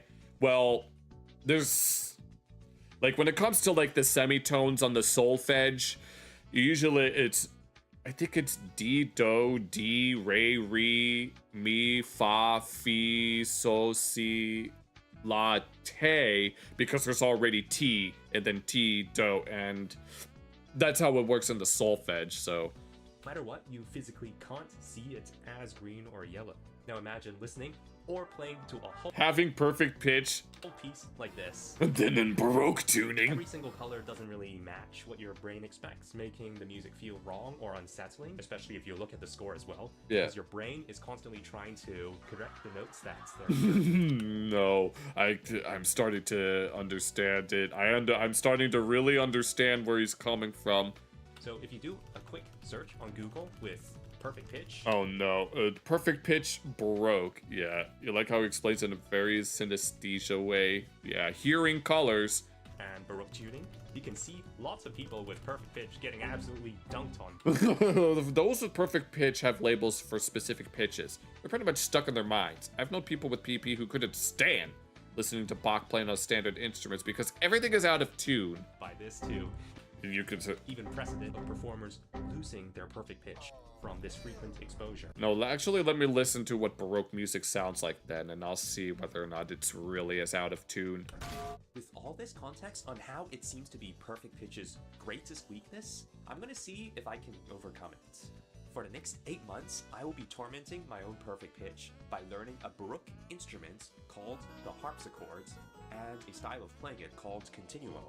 Of course, all in Baroque tuning. All right. My progress leading up to the final. Yeah, you spoke to that. No, we need to have. There needs to be more Baroque music. There needs to be more Baroque tuning in DDR and rhythm games. I'm sure there are some songs in some rhythm games that are probably tuned to such a thing, but. Exactly. This is what happens. Let's go. The first week was a pain. In 415 Hz tuning, playing even something as simple as a major scale was so disorienting. And keep in mind, the harpsichord... Me attempting to play an A-flat major scale. ...has a keyboard layout. It's the same... Already wrong notes. ...same as the piano. Bro, this... I even tried playing some piano... Yeah, that's very flat. Piano pieces that I... Or at least it sounds very flat, but to them, it probably wouldn't be flat. ...previously learned. For example, I know the Bach C-sharp major well-tempered clavier by heart. Yeah, live recording. But the moment I play on... But when you do it in actual... But when you do it at 3... It said 413? 415. 415. Okay. The C-sharp major sounds like C major, which makes me try to shift my fingers down a half step. Oh my god. So even when it comes to playing the piano, the way it sounds doesn't seem to line up with how you're physically playing it. But that just makes it play the wrong note because it's the wrong note. Oh, Lord. Oh my god, I don't know. Now, I wonder if this would happen if I was to try to tune my clarinet to that. But then again, it's kind of hard to tune a clarinet because you have to adjust the barrel, which is the part underneath the mouthpiece. Bach was what did it. Bach's air, to be specific. but which turns out to originally not on the G string. No, Libby Fallfax from Jimmy Neutron did a project on the Baroque era's influence on today's music by comparing box air on a G string to Jammy Jang's Stake the Bad Things Up. I'm sorry, Bah. Like, comment below if like making sense or like if I'm just sounding like a raving. No, I understand. No, I understand. I understand perfectly. I understand exactly where he's coming from. But I don't really. But I don't know how to play piano, so I don't have that much experience with it. Delusional maniac. This pretty much continued into week 2, but I did find out that the harpsichord has 2 settings. Oh, really? If you remove this block over here, you can change the harpsichord back and forth from 415 to 440 hertz. Really? So right now, I'm shifting the keyboard to the right to 440 hertz. Oh, my raccoon ears are reacting to the tuning of the. Well, I don't know. It's I mean, it sounds normal, but like I know that this is C and stuff, but it's kind of complicated. Oh no, let's play Megalovania 2 in 415. Now I'll shift the keyboards to the left to 415 hertz, and yeah, see, and play the same. difference. Now it's because Let's go. No, I hear the difference. Keyboard, once shifted, will be plucking a different pitch string 1/2 Oh, okay. I thought it was moving the strings themselves. step away to the left or to the right. So I formulated a new strategy. Number 1, practice in 440 hertz. Okay. On the harpsichords, so I can get used to the different feeling of playing it because there's differences in like key touch and resistance. Okay. And secondly, I would then practice on a digital piano. I see. What is bro doing? Well, you could easily change the easily change the frequency on a digital piano if it has that kind of setting. Yeah, you heard me right. Digital piano. Now hear me out. Some digital pianos can change their sound from a piano to a harpsichord. Yeah. And second, C note harmonica. Da da da. some digital pianos can also have the ability to change their tuning. I'd imagine that they would. As you can see here, this is how it sounds at 440 hertz. However, we can configure this to go down to 424-ish hertz. And finally, Now that sounds like a microtone. we can go all the way down to Baroque tuning 415 hertz. Yeah. You see how this Yeah, there's like a huge difference. sounds like way lower? We can configure how low the pitch change can go. So You could just change it a whole octave if you wanted to. I don't know how. What is the way? I'm not sure how that would work. the strategy was to start off in 440 hertz. Then every day I would decrease my piano tuning. Oh, I see. That's actually pretty creative. That's a creative way to go about it, especially if you're going to make this a multi-week endeavor. About 1 hertz. At this rate, after 25-ish days, I should be able to reach 415 hertz and hopefully slowly trick my brain into getting used to it, 1 hertz at a time. And so it began. The initial days worked out great. It felt like normal playing. I was able to cross the around 432-ish range with a bit of difficulty. It sounded a tiny bit weird, like all the pitches were out of tune, but I could still trick my brain into thinking that it was just a slightly out of tune A440 hertz. This required a lot of brain power to do, and this was slowly becoming an issue because at the same time... No, imagine getting so used to these changes that now even 440 sounds out of tune. I was learning harpsichord continuo. Basically, it's a type of playing where if harpsichordists see a bass line like this, they can instantly already infer that this is supposed to be the chords above. Or if they're in another position or inversion, they can do this. Or even this. Like what? They can automatically do all the correct voice leading on the spots, I don't really know that much about this. We never really got this far into music theory. such as avoiding parallel fifths, etc. Just from seeing a bass line. At an advanced level, harpsichordists can even improvise ornamentation. They can read stuff like this from one bass line. Or embellishments on the spots Is that how guitar chords work as well? while maintaining Or at least in a similar fashion. all of the voice leading rules. Like what? That's so cool. Even just learning the basics of this, I was barely surviving, since it uses up a lot of mental energy in the minds to remember all of the different figurations and not accidentally do things like have parallel fifths or parallel octaves. But on top of all of this, my brain also had to divide attention to the pitch tuning. And eventually, I hit that wall. It was around the 422 to 426 hertz range, where I felt like any more going down and it would just be impossible to hear an A as an out of tune A. Yeah. And only hear it as a G sharp instead. I'm guessing it's because if you're looking at a continuum of Okay. sounding closer to a G sharp versus sounding closer to an A, 422 hertz was already closer to a G sharp than to an A. Okay, you were already hitting the microtonality right there, and so... As a result, I can't... I'm having trouble commenting on this because this is getting very, very technical. if I played an A note, I truly couldn't think that it was just an out of tune A anymore, but I kept hearing it as a very sharp G sharp. I kept trying for another week, but I couldn't seem to overcome this hurdle.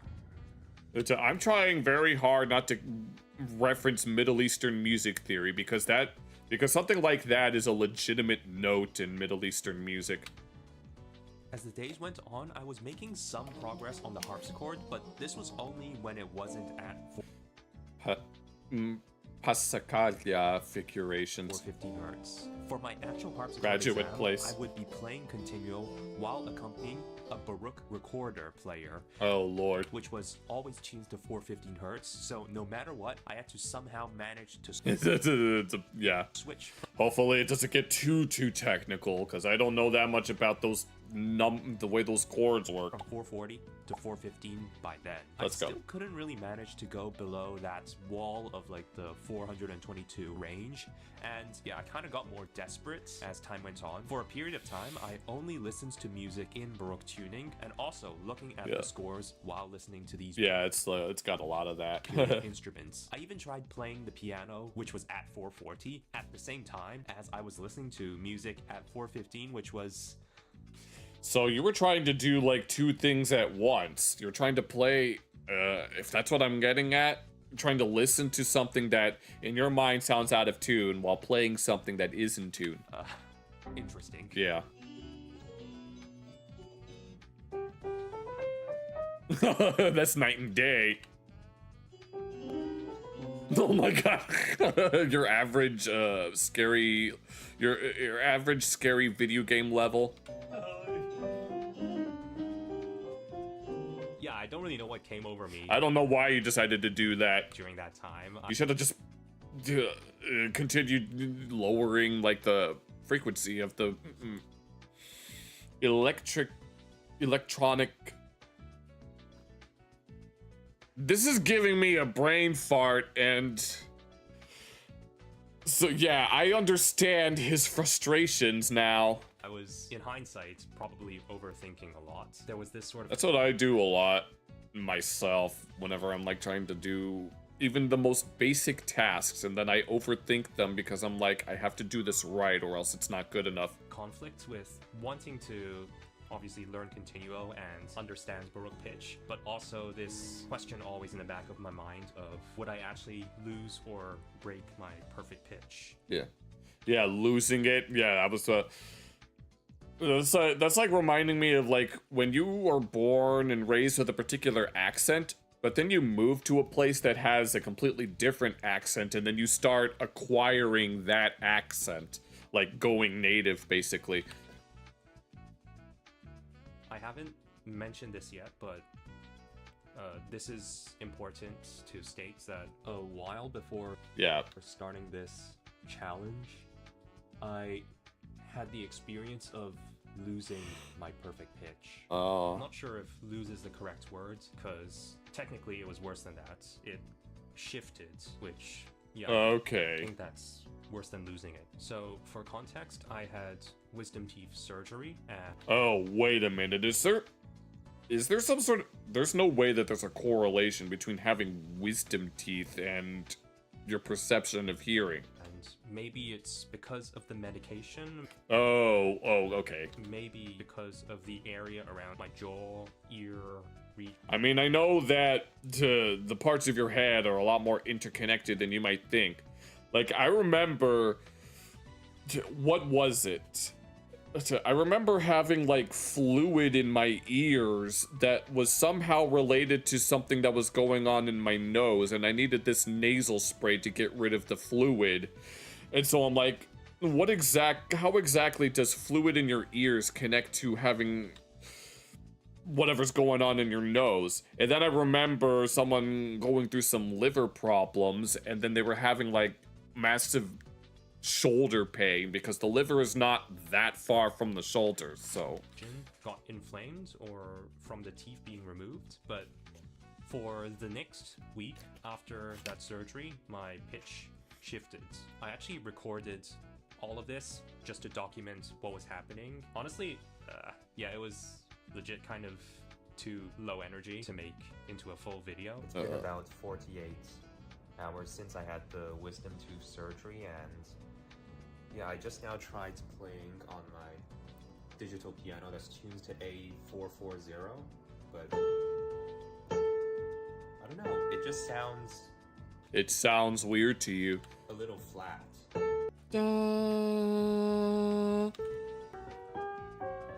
Your perfect pitch seemed to shift down by 7 to 10. That's insane. It's at 450, which isn't too far off, but that sounds very interesting. I think my pitch shifted around 7 to 10 hertz from 440. I would like to hope that it's only my digital piano pranking me, but I've listened to some recordings of piano and also my own compositions, and they all sound a tiny bit lower in pitch. You should try doing that with other songs too. I'm pretty stressed right now. Aw. I mean, if this is something that you like do for a living and you make music and stuff, I'd imagine it'd be pretty annoying. It just feels so weird. I really hope this isn't permanent. It was really demotivating Aw. during that time because I don't think I've ever had anything like this happen to me.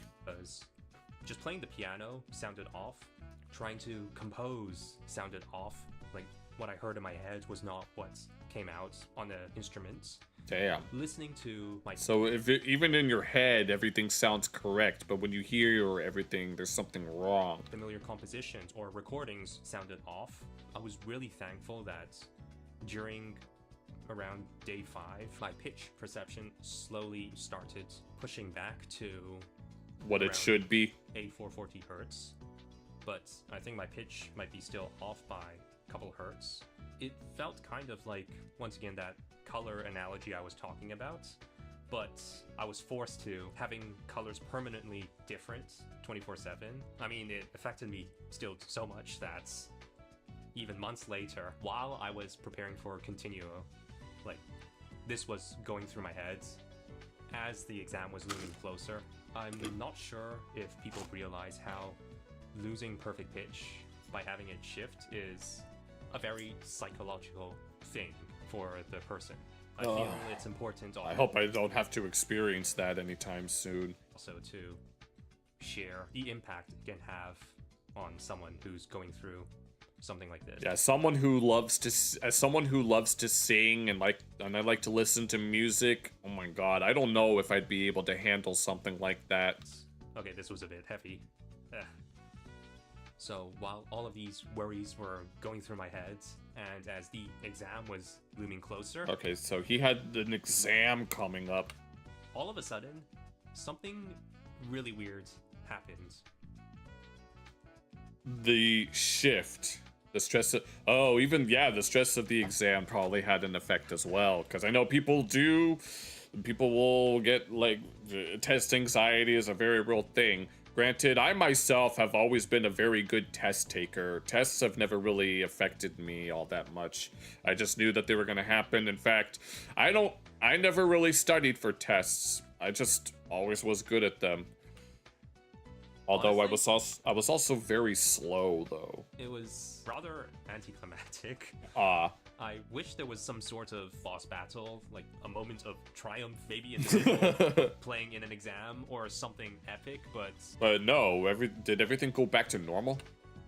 One of your wisdom teeth buried inside. no. Ugh. I just woke up one day, Just around 2 months into the challenge. sat down, and played, and didn't find the tuning weird.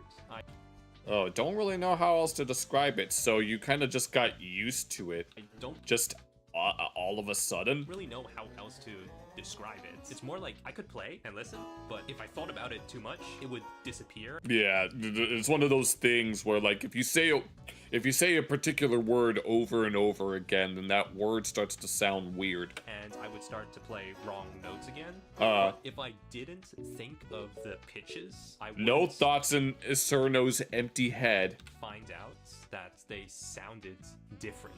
Yeah, just don't think about it at that point. It's like, no, that's the problem. You were thinking. You're with friends. Okay, yeah. Don't worry, Pinnacle. You're all good. Very weird to describe. I could play a bunch of music, and it would usually work if I was... Oh yeah, blur and unfocus. Yeah, I'll do it right. Your friends just got 15 lottery tickets. Here, I'm blurring my eyes right now. Yeah, everything looks, and then yeah, just obviously you can't tell when I have this 3D model, but yeah. already familiar with the... Fortune favors the bold. Fortune favors the brave. Fortune favors the brave with PP Plus from South Park Streaming Wars. So it could have been just muscle memory with my fingers. Could be that as well. Or maybe because I was familiar with the tune, it was sort of like hearing the music in tinted lens. I could unfocus on the colors, so they seem blurry, if that makes sense. Okay. Or like stained glass. Or, you know, like how there's old paper is kind of yellow, it's like faded yellow. I was getting that kind of vibe. So the moment I was able to play on 415, I was also slightly worried at this point. Did it mean that my perfect pitch was on its way to become permanently shifted? I didn't really know. I wouldn't know. But to me, then, I wonder how that would even work. it was also very satisfying when something I'd been trying so hard all of a sudden just clicked. I still Yeah, I know. I'm like that too. 440 tuning, but over the course of the next month, I gradually got used to the harpsichord. No, it's like when you're trying to solve some video game puzzle and it takes you a while, and then all of a sudden you see the solution and like, oh, it was so obvious even from the beginning. At 8415 hertz tuning. I still had to ignore the pitches or force myself to hear it as a blurry tinted sepia, but I was gradually getting used to it. You have to squint with your ears, yeah. In hindsight, I realized what this was. Relative pitch. Oh, okay, I see. Yeah, it's like the one good way to describe the difference between perfect pitch and relative pitch is like when you're trying to sing a song, someone with perfect pitch will remember the exact key signature of the song and the exact notes. But someone with relative pitch will remember like the melody, but they're not going to remember the actual key signature for which it was sung in. It pains me to say this, but all throughout my childhood and in learning music, my relative pitch had always been kind of trash. Oh yeah. Determine the distance of musical note from a set point of reference. 3 octaves above middle C. Let's see. This is middle C. This is 1 octave. I can't sing that high. I used to be able to sing that high, but I can't. I wouldn't be confident enough to say that it was non-existent, but it was certainly very, very weak. You know, whenever you have those oral listening tests, you're supposed to hear the quality of the chord, right? Nah. I think, well, yeah, the AP music theory exam, we had the written exam, and then we have the auditory exam. For me, I always just wrote down all the pitches, then visually thought of what the chords might be from Oh, I get it. I can't remember all of these chords. those pitches. And you know how people might memorize the quality of the intervals just by the song? For example, the first 2 notes of Amazing Grace. That's how you get, like, perfect fourth. Okay, I see. You have relative pitch when you were a kid. Nowadays, it's a bit trash. I mean, for me, I don't know how I would do it. I mean, I do have to think about it sometimes, but yeah. You memorize that interval? Da da da da da da da da da taps. I never paid much attention to I guess that would be a good reference song. hearing the interval, and in the oral listening exams, if they played 2 notes, I would just write out the pitches Oh, that actually does make sense though. and manually calculate, okay, so what's the interval? Is it major, minor, perfect? I'm not sure if this I is see. just me being That is a very good way to figure it out though, is writing it down. super lazy and weird, but I would wager that I'm not the only one who might do this. This is my theory, but in general, I think it is sort of easier to cheese your way through all of these ear training steps. Kind of. I don't know. However, because you do this, people with perfect pitch never truly develop as strong of a relative pitch compared to those who don't have perfect pitch. Right. Remember how perfect pitch hears wiggly air? Relative pitch people hear the ratio differences between Oh, I see. 2 wiggly airs. They don't need an exact pitch reference to know what sounds like a major 6th, for example, because they just perceive the difference. And my theory is, at this point of somehow being able to get used to Baroque pitch, I finally, embarrassingly enough, started to truly obtain and strengthen. I think this is also related to strengthening transposition, something perfect pitch people are generally worse at. I don't even remember what is transposition again? I don't remember what that is. Is it where you convert a song into another key signature, or am I thinking of something else? My relative pitch. Finally, joining the ranks of a skill that like 99% of It's a constant characteristic amongst good musicians. all the musicians. Unlike absolute pitch, yeah. Throughout this time, I kept grasping this weird feeling, and before I knew it, the exam day was here. Alright, let's go. So, exam day. You can hear some of it right. This is the live recording of the exam. Shout out to the professor. They allowed you to record the challenge. Nice. Yeah. I can transpose. I can, like, sometimes it can be hard to transpose a song, but it's not that hard. My brother does it sometimes when he's just casually listening to DDR music, and then he always transposes it to a specific key signature. now in the background.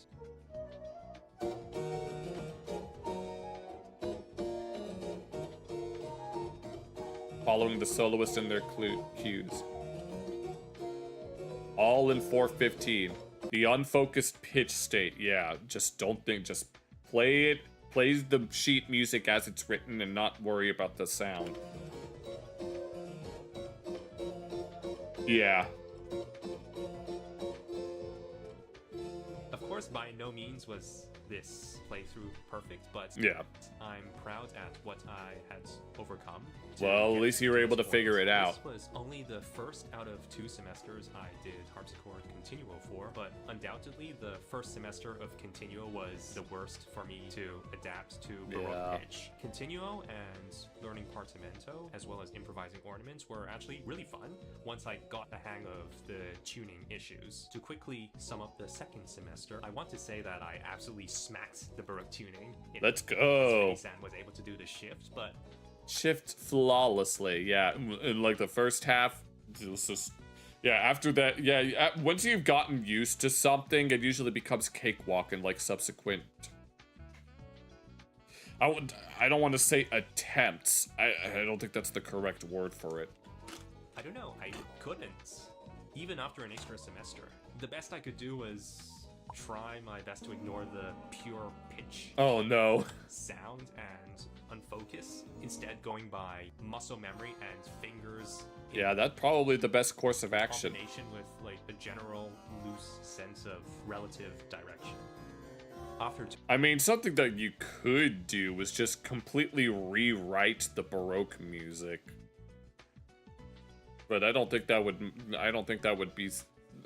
I don't know if that would suffice. I'm pretty sure they would want you to play it as written with the key, with the tuning in particular, instead of just transposing it. 2 semesters, it still feels like walking across a tightrope, where if I don't constantly practice this in 415 tuning, I'd lose this feeling and revert back to 440.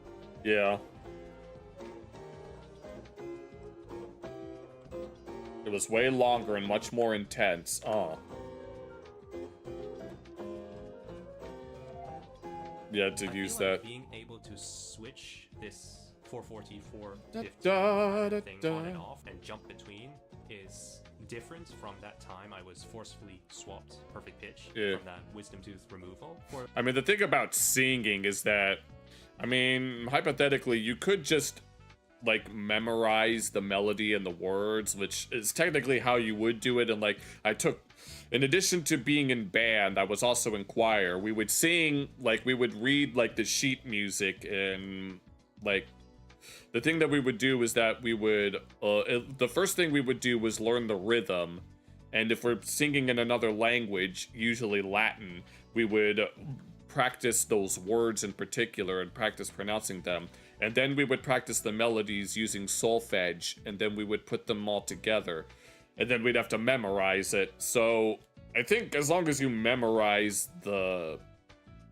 if you were to sing, it would be best to at least memorize it. But when it comes to like playing piano or harpsichord, I don't know if, I mean, I'm certain that you could memorize it, but you'd probably still have to read it. For those with perfect pitch, let me know if you've ever had your pitch shift too from... I've never had my pitch shift. ...from situations like this. I know it's definitely a thing for older people over a certain age. There's this video by Adam... Why you don't want perfect pitch. Points to studies which show that past a particular age, your perfect pitch will most likely shift permanently.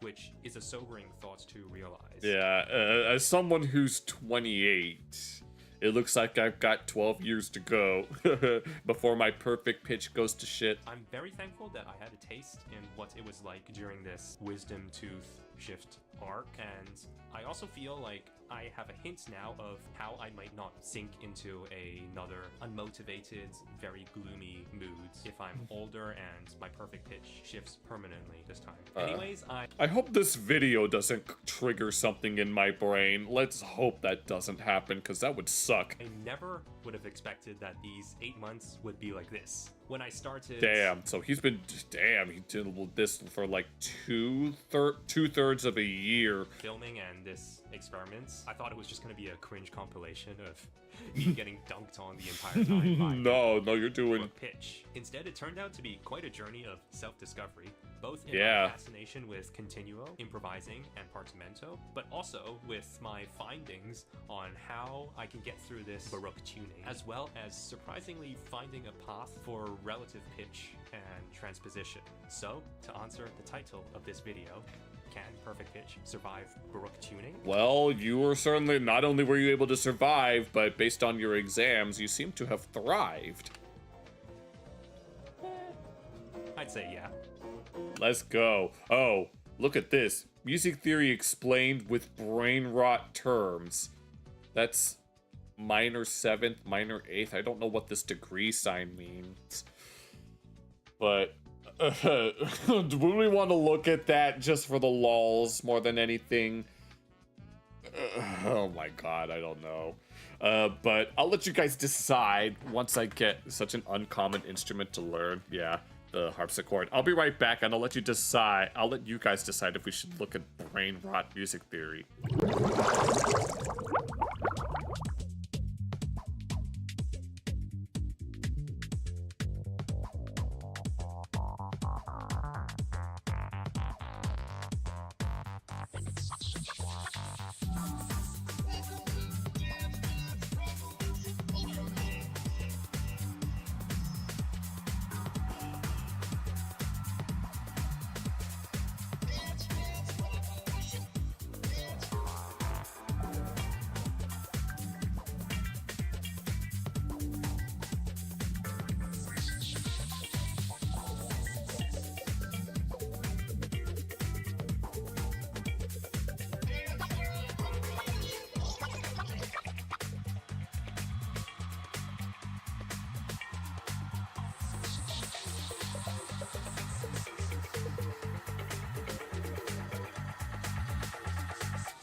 Alright, I'm back.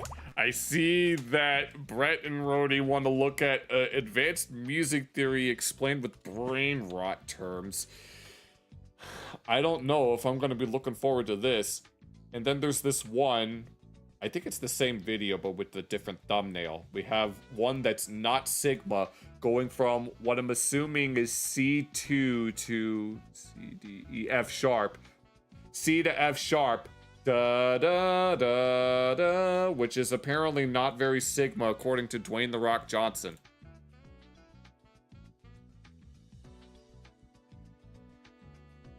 Chat, in this video, we finna explain college-level music theory in hell no. brain rot terms, and we are not holding back. We speed running any percent 9 music theory concepts from easy to hard.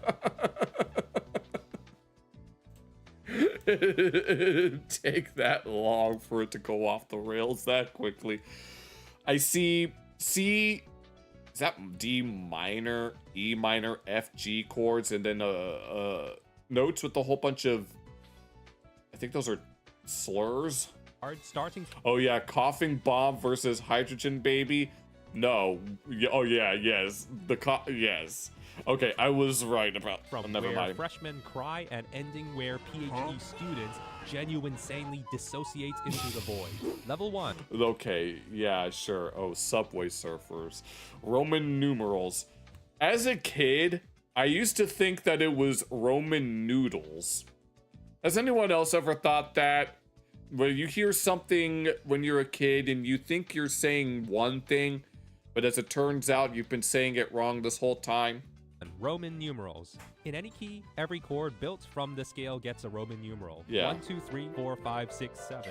Uppercase Roman numerals mean a major chord. And Yes, this is something that I do know. lowercase means a minor chord. Minor, and then we go to A minor chord, da da da da da da da da da, because it was in the context of Stewie Griffin writing a love song.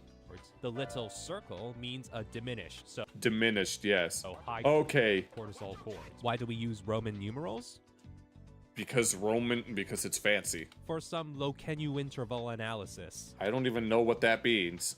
Low-Kirkenuanly. Roman numerals let you dap up a piece in any key without relearning everything. Yeah, pretty much. I mean, I wouldn't. We can now use these numerals to understand functional harmony. Chords have roles that create tension and release. Let's take a very standard 1-4-5-1 progression, a certified banger class. Okay, is this the generic... Wait, which one is the generic pop song progression that is most prominently featured in Don't Stop Believin', that is also in Let It Go from Frozen? Used for over 300 years in Western classical music by aura farmers like Bach and Beethoven. Beethoven. Big John Sebastian Bach. Missed opportunity to put Sebastian the Crab from The Little Mermaid on there, and Ludwig von Beethoven. According to functional sigma hierarchy, I don't even... the one chord has tonic function. It's the Skibbity HQ home This person is, I'm pretty sure Hatsune Miku knows all the chords. base. Certain chords, like the 4 chord, have a predominant function, where they act as the mid. The most generic chord progression, yes. Da-da, yes. No, play da-dun da-dun da-dun da-da da-dun da-dun da-da-da-dun dun-da-da-dun. I can't sing chords. You have to, yeah, because the snow glows white on the mountain tonight, not a footprint to be seen. And I'll sing that in relation to the piano intro of Don't Stop Believin'. 4-hour doom scroll detour to lead into the dominant. The 5 chord has a dominant. I think Ed Sheeran tried to point that out to some snarky musicians in some short that I remember seeing. Its function, giving I remember dominant chords and stuff. Miku-chan is a machine, kind of. She's just a software designed to sing songs. What kind of image would you put on her lifeless body? Because she's Anonymous M, according to Pinocchio P. You're approaching me tension. Basically, imagine you just asked who Joe is and you realize your mistake. There's Joe from Blue's Clues? so much tension in the air because you know what's coming. which is the one chord shouting Joe Mama. So And right back to the beginning. why do chords have such functions? Well, inside tonal harmony, there are two wolves, stability and instability. Stability There are two wolves inside of you. There are two wolves inside of Bao the whale. Can you guess where they're inside of her? is notes glazing smoothly, like C plus E. Bro is a Yeah. part of your symphony. Instability is notes yapping, saying nah, I would Nah, man. win, but you figure bro may be capping. Bro did not win. No. Chords with this instability, like G dot. And then they want to resolve. You hear that, and then you want to hear it revert back to something. And its seventh, Like believe in gravity, and thus have a pull toward Like that, yes. stability. And this is why resolving the sus yap becomes absolute peak cinema. We call this Yeah. the tonal resolution. Resolution. No, we're not going to resolve something. We're going to resolve something because we got to stick our gat out for the Rizzler, the one Costco boy with his fingers on his chin, and they'll be like, "We're Costco guys. Of course we gotta try the new double chocolate cookie. I love Costco, Dad." There are also other factors. Yes, the two, and they are both my boyfriends. Yeah, no, I ain't gonna let you touch them. They're my homeboys. One stable and the other unstable. Yes. We have one wolf who's very mentally stable, and he's the one that wears the pants in the relationship because he's the one that makes the money, and the other one is, let's just say he's a bit kooky in the head, so he's the bottom bitch. Such as the leading tone wanting to resolve, or the fifth to root bass motion. We Like can that. use this tension and resolution, similar to how Japan turns footsteps into electricity. Is that even a thing?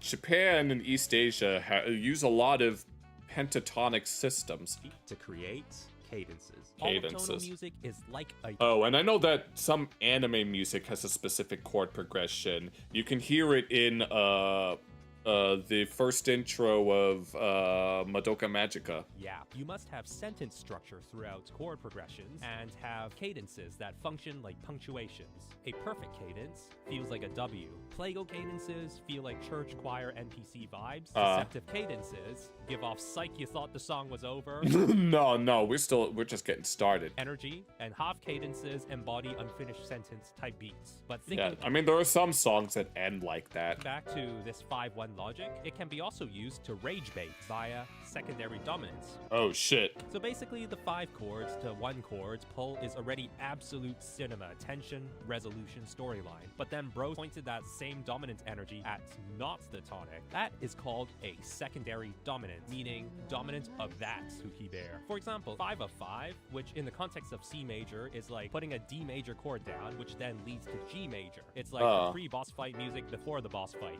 Bro grittied on the ops before. That's not boss fight music. That's not how boss fight music usually starts. Grittying on the ops again. Secondary dominants introduce chromatic notes, but don't fully leave the key. Very we are in filler episode energy. Yes, here we are. But then chat asked. And then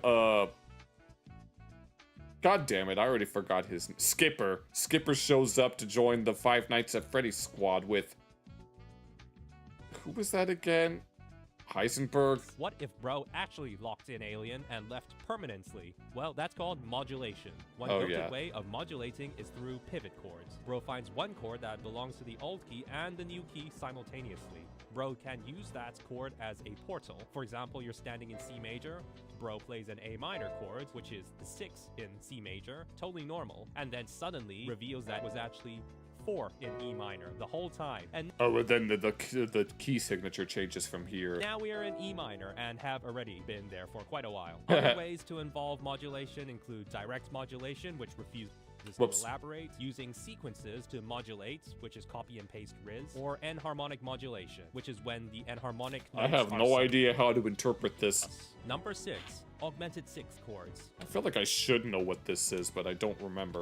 These chords are predominance tension monsters. They contain an augmented 6th interval, for example, A flat and F sharp. Oh, jeez. That interval hears the dominance and says, must resolve outwards immediately. We have to. And it hits different. There are 3 sigma variants, the Italian 6th, France said, what the sigma, and added extra spice with this French 6th chord. The German 6th has the same notes as the dominant 7th chord and harmonically. Bro is literally a Mogus disguised dominant chord imposter. I don't even know where this is going. D-Theft Harmony Edition. Modulation. With pitch class set theory, we now enter the atonal dimension arc. Alan Forte pulled up like Unk with numbers, and every pitch becomes 0 to 11. C is 0, C sharp is 1, D is 2, etc. Okay, you're gonna need some 0.5s if you're gonna go to the place with the sand people. Call this pitch class notation, where Bro turns music into calculator lore. A pitch class set is a collection of any of these numbers. For example, 0, 4, and 7 make up a C major triad, and 0, 3, 7 make up a C minor triad. If you know your set. This is 6 degrees above your head. As prime form, that is elite ball knowledge. An interval vector. Well, he did say that it was college level music theory. Is a code that tells how many of these interval classes appear in the set. Yeah, I don't know what any of this means. We never got this far into AP music theory. Genuine sane, but you. The most that I remember from AP music theory is learning how to compose music in a Baroque style, where you have to make sure that the soprano, the alto, the tenor, and the bass don't overlap in certain ways or something like that. I don't remember what happens. Could peep a Z relation when they flex their aura points with. You said Z, which implies he's Canadian. The same interval vectors, but high-key chopped when they can't transpose or invert to the other. Bro, they're musical doppelgangers with different identities, just like Danny Slicer, CEO of Evil Corp behavior, but for chords. This is also used when we talk about 12-tone serialism. One day, Arnold Schoenberg pull up and be like, L plus ratio tonic hierarchy, then made tone row. Oh! Let him cook. Apologies for this brain rot that you're witnessing, Prinicle. We're trying to explain music theory in Gen Z and alpha terms. All the 12 notes are now equal. Pitches are now organized by rows. There exists the prime row, which is the original row of 12 pitches. I've just been focusing.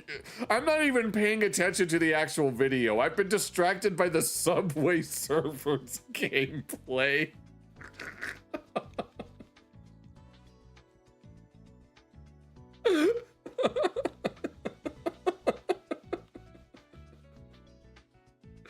No, out of everything in this video, the Subway Surfers gameplay that's behind my avatar is what's catching my attention. But then the Family Guy footage started distracting me.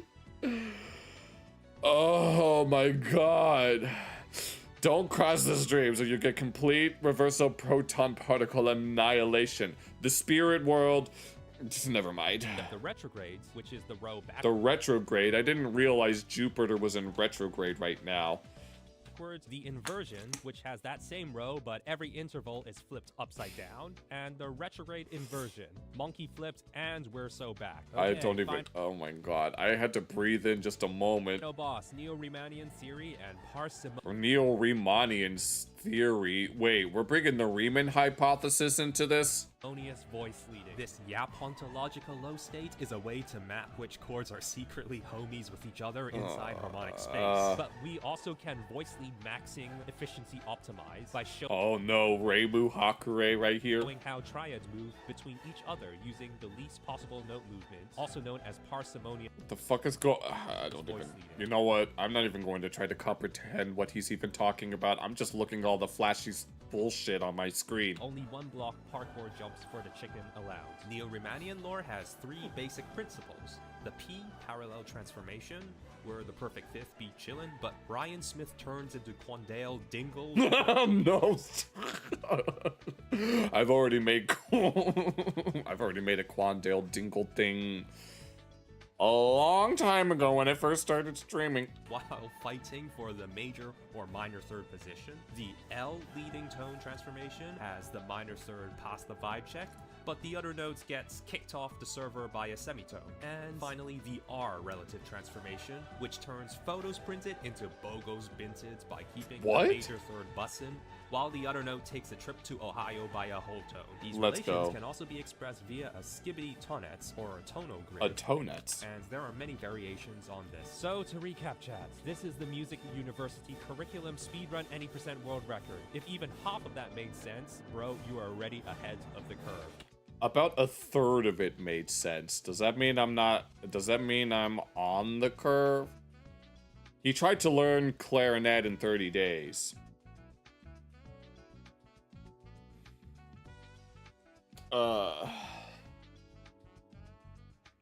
Okay, that unironically kind of fried my brain low-key.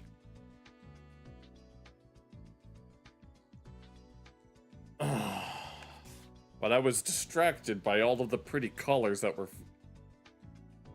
It's no wonder attention spans have gotten crazy. Please share it, Jack, before my brain continues to fry. Oh my god, no. I need a break. Well, the posh painter who understands werewolves. Oh, the Polish painter. Oh, I thought that said posh. Okay, here, I'll take a look at that. For sequencing, you're probably deep in the sauce. I don't even know if that's what he was talking about. He said Neo-Riemannian. I don't know what makes it neo or new, but I don't even know if it is related to the Riemann hypothesis. Lord of mercy. The Polish painter.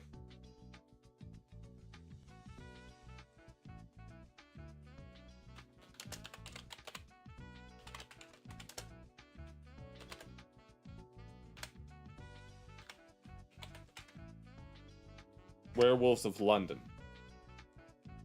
The Polish painter who understands werewolves by... How the hell do you say that name? Yaiku?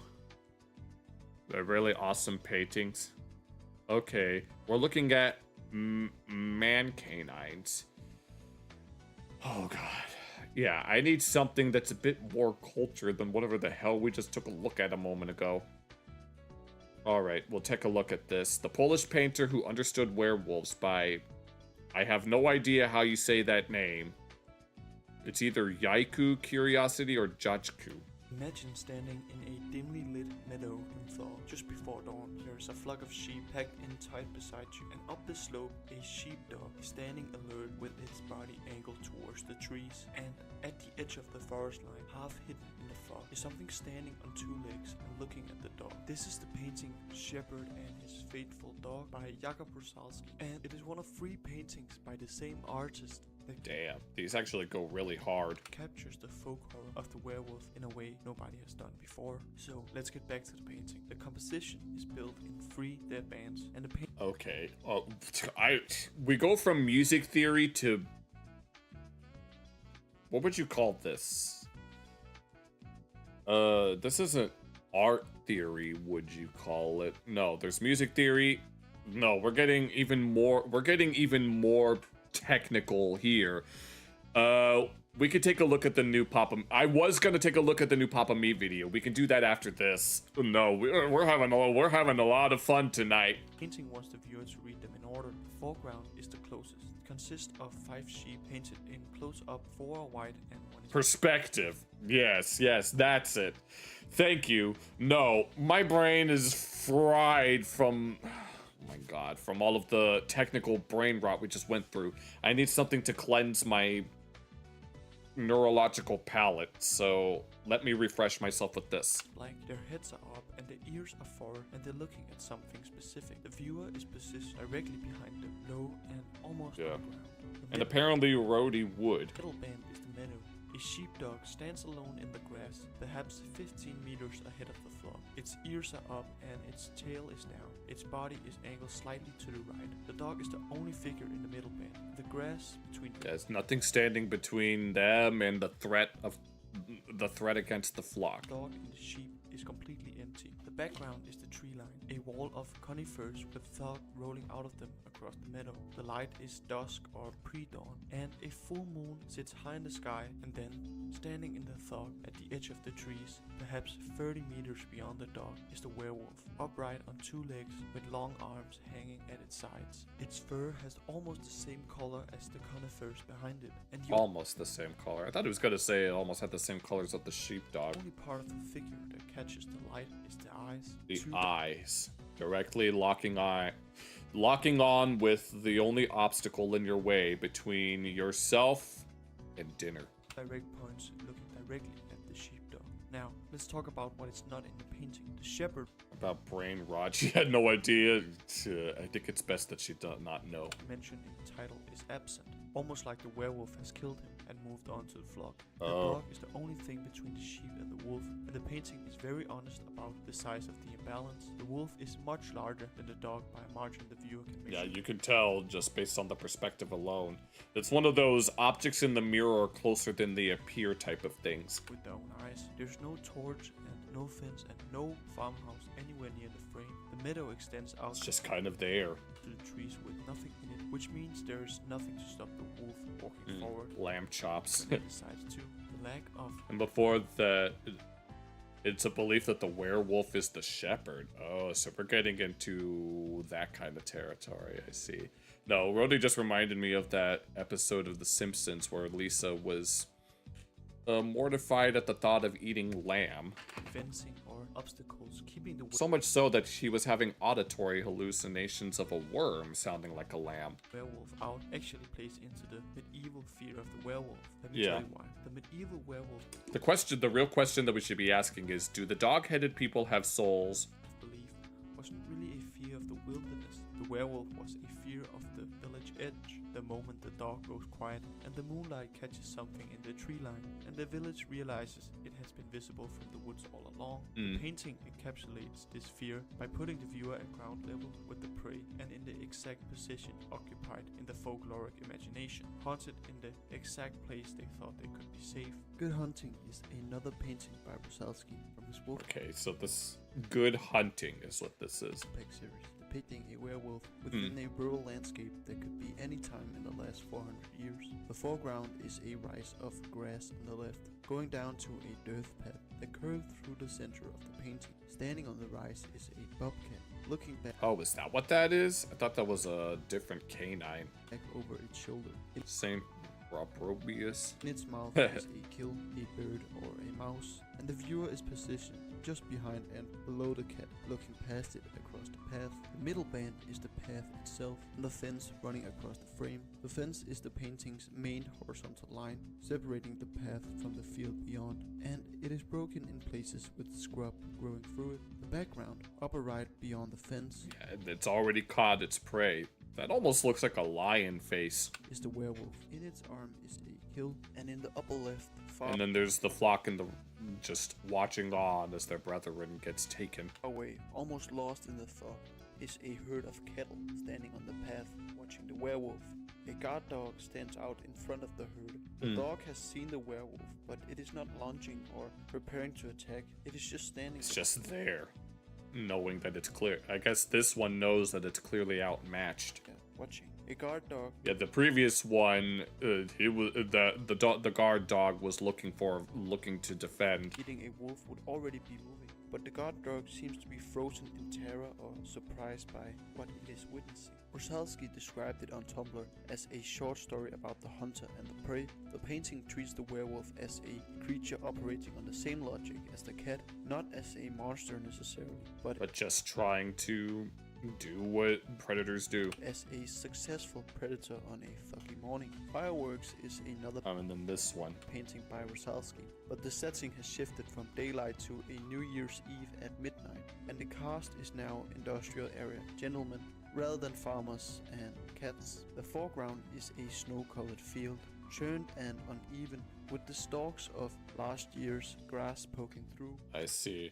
Now, something that'll happen with like New Year's stories, especially on TV, is that people tend to, and this also applies to Valentine stories, people tend to forget that, at least here in the Northern Hemisphere, it's winter in both January and February. Yet whenever you see like a Valentine's episode, nobody's really in jackets or anything. In the lower left corner, half buried in the snow, lies a used firework. Standing in the lower center of the frame, And then there's just a discarded hat.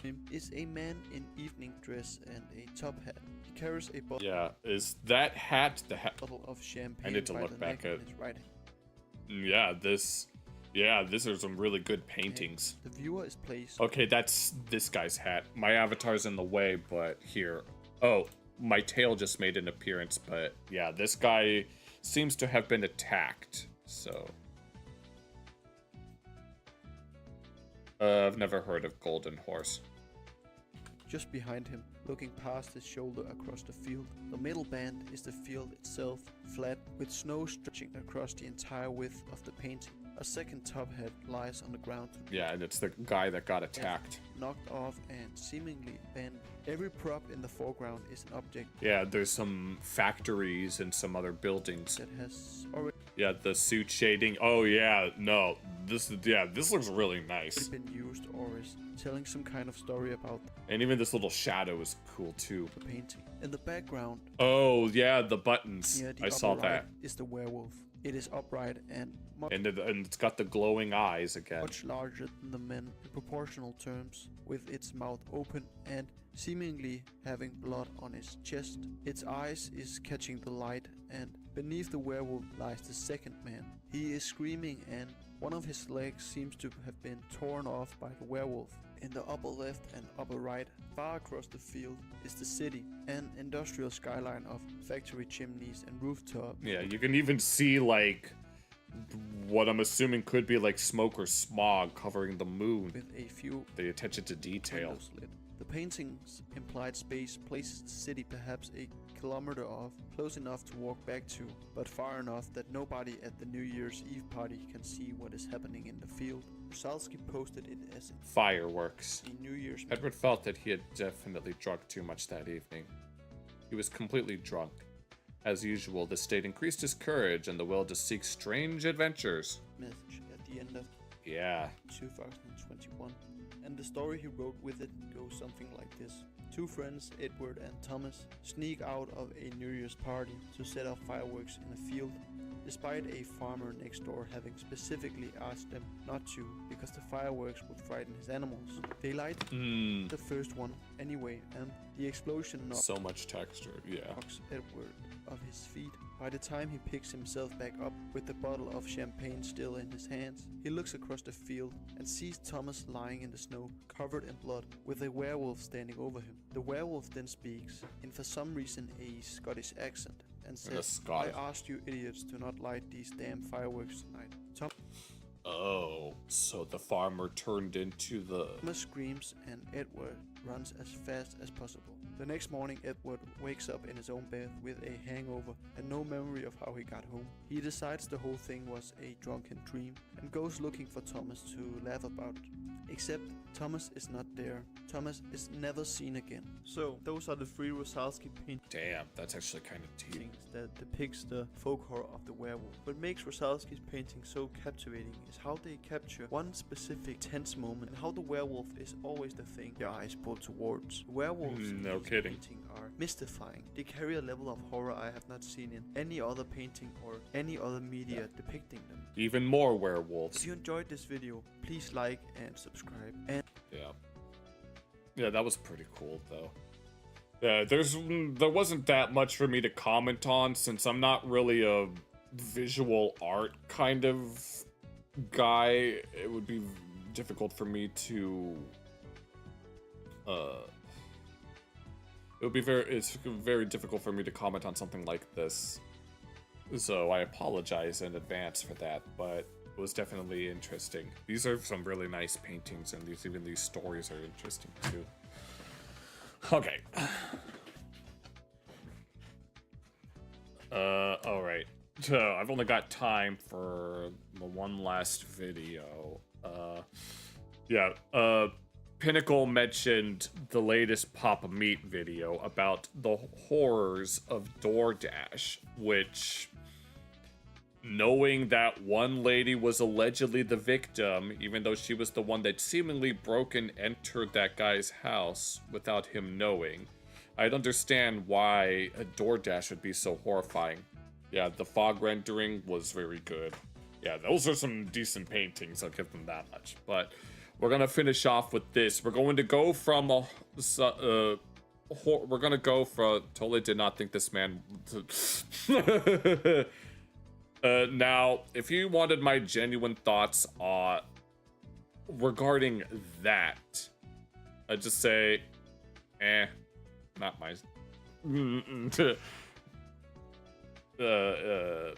take it or leave it. I'll just do that.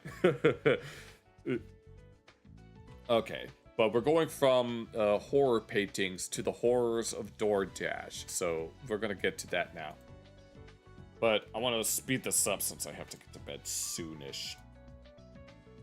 All right, let's go. Back to the Papa Meat channel. How you doing? How you doing? Coming on sundown because today we're going to be talking about food delivery drivers. Oh, hell no. No, I'm not going to let that happen to my pizza, bitch. I did some DoorDash this weekend, Nick. That's why we're doing this. Okay, so the topics that he chooses just based on what he did last week. Yeah, the whole operation, the whole DoorDash, the whole food ordering app with industry, it's got to change. It probably does. This is, I mean, the most I've ever used is Grubhub, and that was for very, very specific things. Gotta change. For centuries, if you wanted to eat a meal, you either had to go out to a restaurant or cook the goddamn thing yourself. Today, however, you can place an order to a seemingly endless list of restaurants and have it at your door without lifting a finger until you have to grab the bag. Oh no. And something that I learned recently is that some of these restaurants, a lot of them actually operate within a single building, and it'll be like a single restaurant that goes by multiple names, and so people will order from these different restaurants thinking that they're getting like variety or something, but they're all made within the same building. I know that Mr. Beast Burger is like that to an extent. It's not worth the $10. No, it's not. No, if I was to use DoorDash for any reason, for like that, something like that, I would usually order and then I would go pick it up myself. Just 10. While many of us indulge in this service extremely often, we never stop to think about people who have to deliver the goods, right? We never take time to think about these drivers. I don't think what I'm saying.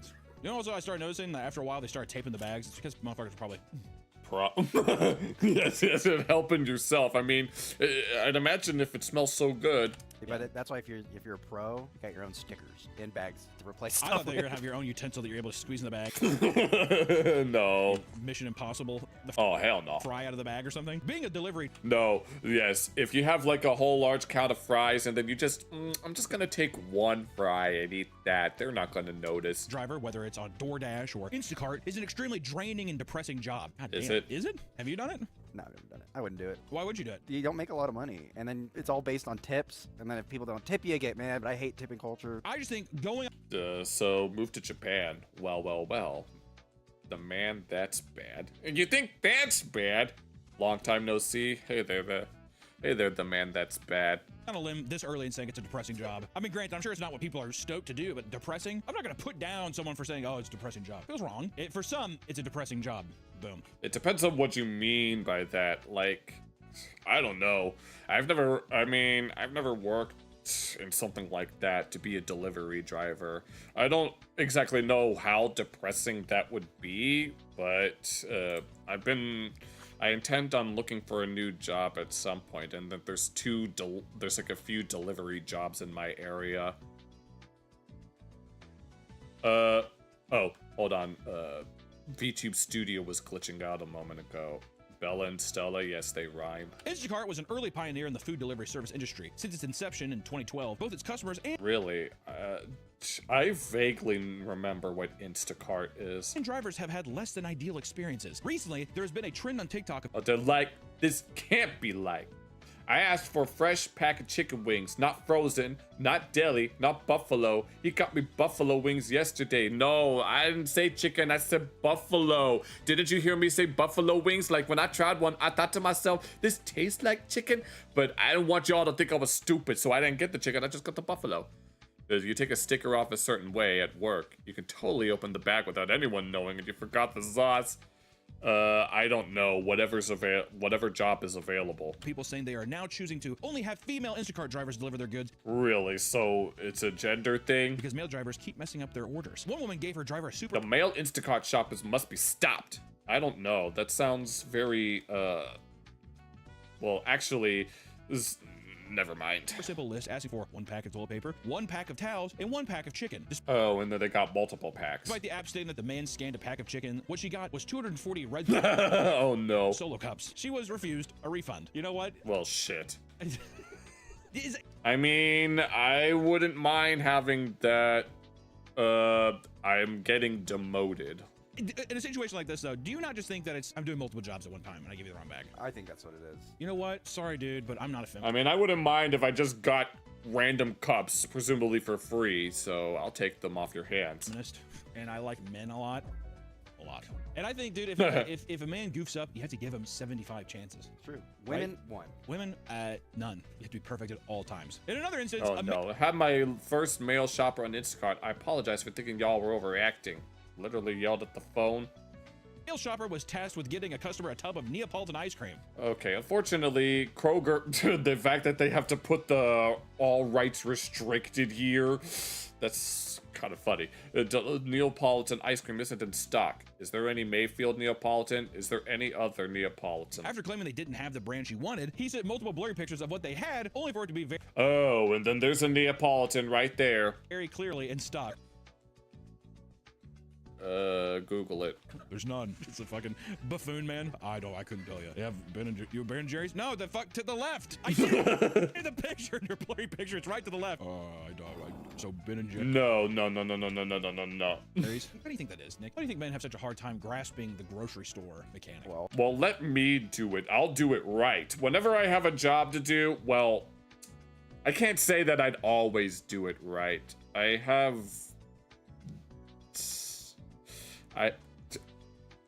You know what? I'm not gonna say it out loud, but if I was to have a job like this, no, I'd get exactly what they're looking for. I'm not going to do any ifs, ands, or buts about it. They're not used to it. It's a foreign concept for men going grocery shopping. You go grocery shopping.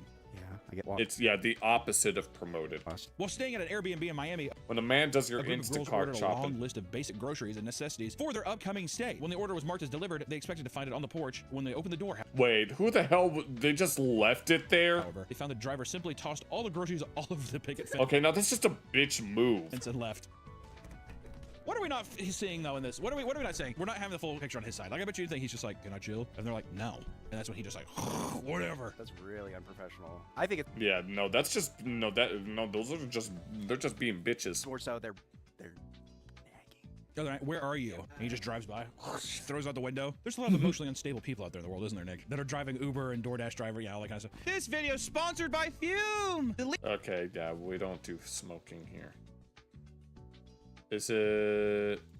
Eat raspberries, you say so. Hey, that's then go back. Okay.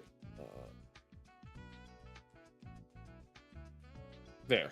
To pick only female shop, fed up. To get your free Fume topper with your journey pack. Thank you to Fume for sponsoring the video. Bye, Fume. Thank you. People are justifiably fed up. Okay, no, because he attempted to switch my bag of white rice with a $40 steak. No, these people are just up with male Instacart drivers and are demanding that the company create an option to allow customer calls for major overhaul to grocery delivery. Shoppers to pick only female shoppers to guarantee their orders are done correctly. Listen up, sweeties. Okay, so hey, broads, listen up. I have a feeling that it's just people that are just doing the Instacart. I think they're picking up too many jobs at one time. Also, is there probably more men that are doing this job than women? I feel like whenever I've ever had I don't really know. To watch someone try to say that, oh, you're expecting the women to do the grocery shopping? Well, even though it's women that are complaining. I don't think I've ever had a female DoorDash person. That doesn't mean they don't exist. I'm just saying that thinking about it now, it's usually a middle-aged man. My guess is men, if they don't have a lot of opportunities, do like Uber and DoorDash, and then women go to OnlyFans. Jesus. You understand? So we have another one of these types of rants where, no, this is the same guy that said men can squirt. And even he is physically tired of the cameraman's antics. For the rest of the Instacart drivers that don't should have realized that long ago. have this issue, it can be extremely challenging. What the No, this guy's a fucking some of these guys are fucking morons. And dangerous. After I wouldn't. No, I think I'd make an excellent delivery driver if I'm being real. I'd always make sure that what I'm looking for is exactly what they're looking for, and I don't want to. No, seeing this, no. I'm going to be the glitch in the Matrix that makes people change their mind about everything. No, not water guns. Giving a regular order of groceries, a delivery driver walked up to a home and was shot by a man that thought he was an intruder. Oh, yeah, that's something that can happen. What? Why? Why would you do My DoorDasher's near. Someone say Taco Bell? Oh my god, who are you? I should have suspected. Forget that. Unless it's somebody in the house ordered it, it just seems like, I don't know. This is what happened. He told him, leave it at the door. Like, oh. I know. You know what? If a DoorDash driver, I'll say this, and I'll say this, and I'll stand by it. Yeah, if it wasn't for the driving and the probably lower pay, yeah. If a DoorDash driver opened my door to set myself inside, I'd shoot him. This is too scary. I mean, hearing it out loud seems a bit excessive. There's no reason that a person should be opening my door to come inside my house. I would assume that something bad was happening. Was it that situation, or was it just a guy who was just like firing rounds through his front door? I'd get a riot shield. I'm gonna have the COD riot shield, so I can walk up to my yeah, so do it that way. Average DoorDash driver experience, just walking up to a front door. It turns out that the man's yes, the homeowner charged with shooting Instacart driver he confused for an intruder. wife placed the order and didn't tell her husband. So so it was one of those things. when the motion detectors went off, the husband sprang into action and shot him with no hesitation. Not the motion sensors. Does he do that with animals? How many times have you had a motion sensor go off like a raccoon? All the time. Oh no. All the time. That's what I bring on my. Yeah, that was me. I'm the one that keeps going to his house and trick it. I purposefully do that just to mess with him. Exactly. That's why I fire aimlessly. Maybe there's a naughty raccoon. But now there's the infamous video. Oh yeah, we got a naughty raccoon looking at you right now, bitch. Yeah, we have to talk about that video. The guy doing the, or this is my fucking neighborhood. Oh, the Reddit mod incarnate. Crazy. The edits have been so funny. I love the one where it's the. Yeah, my name is Harry Joyston, motherfucker. Yeah, no, I'm not human or whatever. Or I feel like he'd be a DoorDash driver. I could see him with those little fat ass caterpillars for his eyebrows. Have some fucking Popeyes or something. Whenever a customer places an order, they tip this man 20. Oh, who the hell is doing this out in a fucking blizzard? feel entitled to have the driver do whatever it takes to get their groceries to their door, no matter That's some old bullshit. how ridiculous of a feat it may become. One shopper accepted an unusual order of 4 24 packs of water bottles, 6 12 packs of water bottles, and the hell? 7 4 liters of distilled water and 7 4 liters of mineral water. What the hell? Do we need all this? Are you trying to prepare for some sort of apocalypse? My God. When they reach the customer's Hey, how are you? My lift is not working and just letting you know in advance. You have to deliver at my doorstep. home, they requested 17th floor. Wait. Oh. they carry all the water up Okay, they have to take all that water up to 17 flights of stairs because the elevator in the building You have to use stairs. was broke. They said lift, so I'm assuming that they're British. You have to use stairs. I want all the water bottles, so please don't cancel my water bottles. Otherwise, I have 2 complaints against you. Newsflash. It's outside. Come do it yourself. And in the end, the customer bitch. canceled the job, leading Are you indirectly asking for a tip? Do you think it's illegal? to the shopper's $8 payment being rescinded and increasing their overall cancellation rate. That's fair. $8? Ugh, this is a depressing job. Oh my God. Besides driving people around, Uber also offers a meal delivery service called Uber Eats that is notoriously terrible to work for. Oh yeah, Snoop Dogg was complaining about that in one video. Like other food delivery service apps, they pay their workers Even though Snoop Dogg was the one that was in the wrong. very poorly. Because of this, some drivers come up with creative ways to earn better tips. Jade Phoenix was a full-time Uber Eats driver who claimed to find a secret method for raking in insane tips on literally any kind of order. When dropping off people's food and snapping a picture to confirm the order, she would purposely include her feet in the pictures. I wonder if she did it for other reasons, if you know what I She mean. claims her tips significantly increased after she began this new strategy. She even I'm pretty sure it's because they got pictures of her feet. received additional money on top I'm pretty sure Dan Schneider is the one that's giving her the tips. of the tip after she sent them the original picture. Do girls like men feet? Men with feet. I don't like feet at all, so don't ask me. What psychologically, what is that? What is the feet obsession? I don't. I feel like I think it has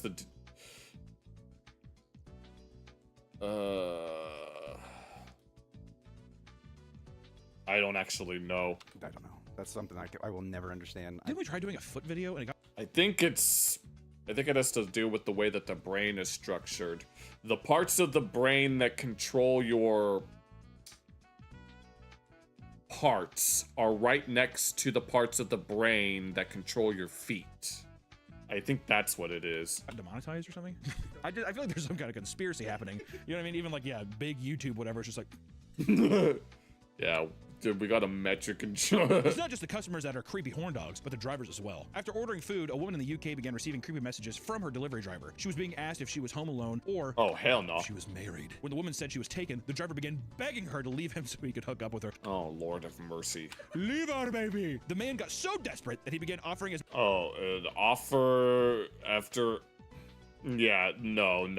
If someone started sending me these types of texts, as much as 10,000 I'm calling the cops. pounds for her to break up with her boyfriend. There's no way the pussy could have been that good.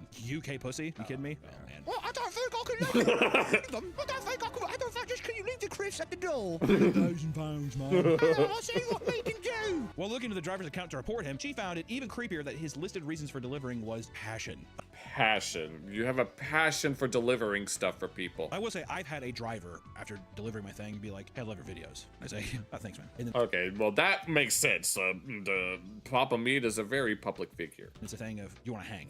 Shit like that. God, that's creepy. Yeah, I wouldn't want to do that. Exactly. Understood. Let's go.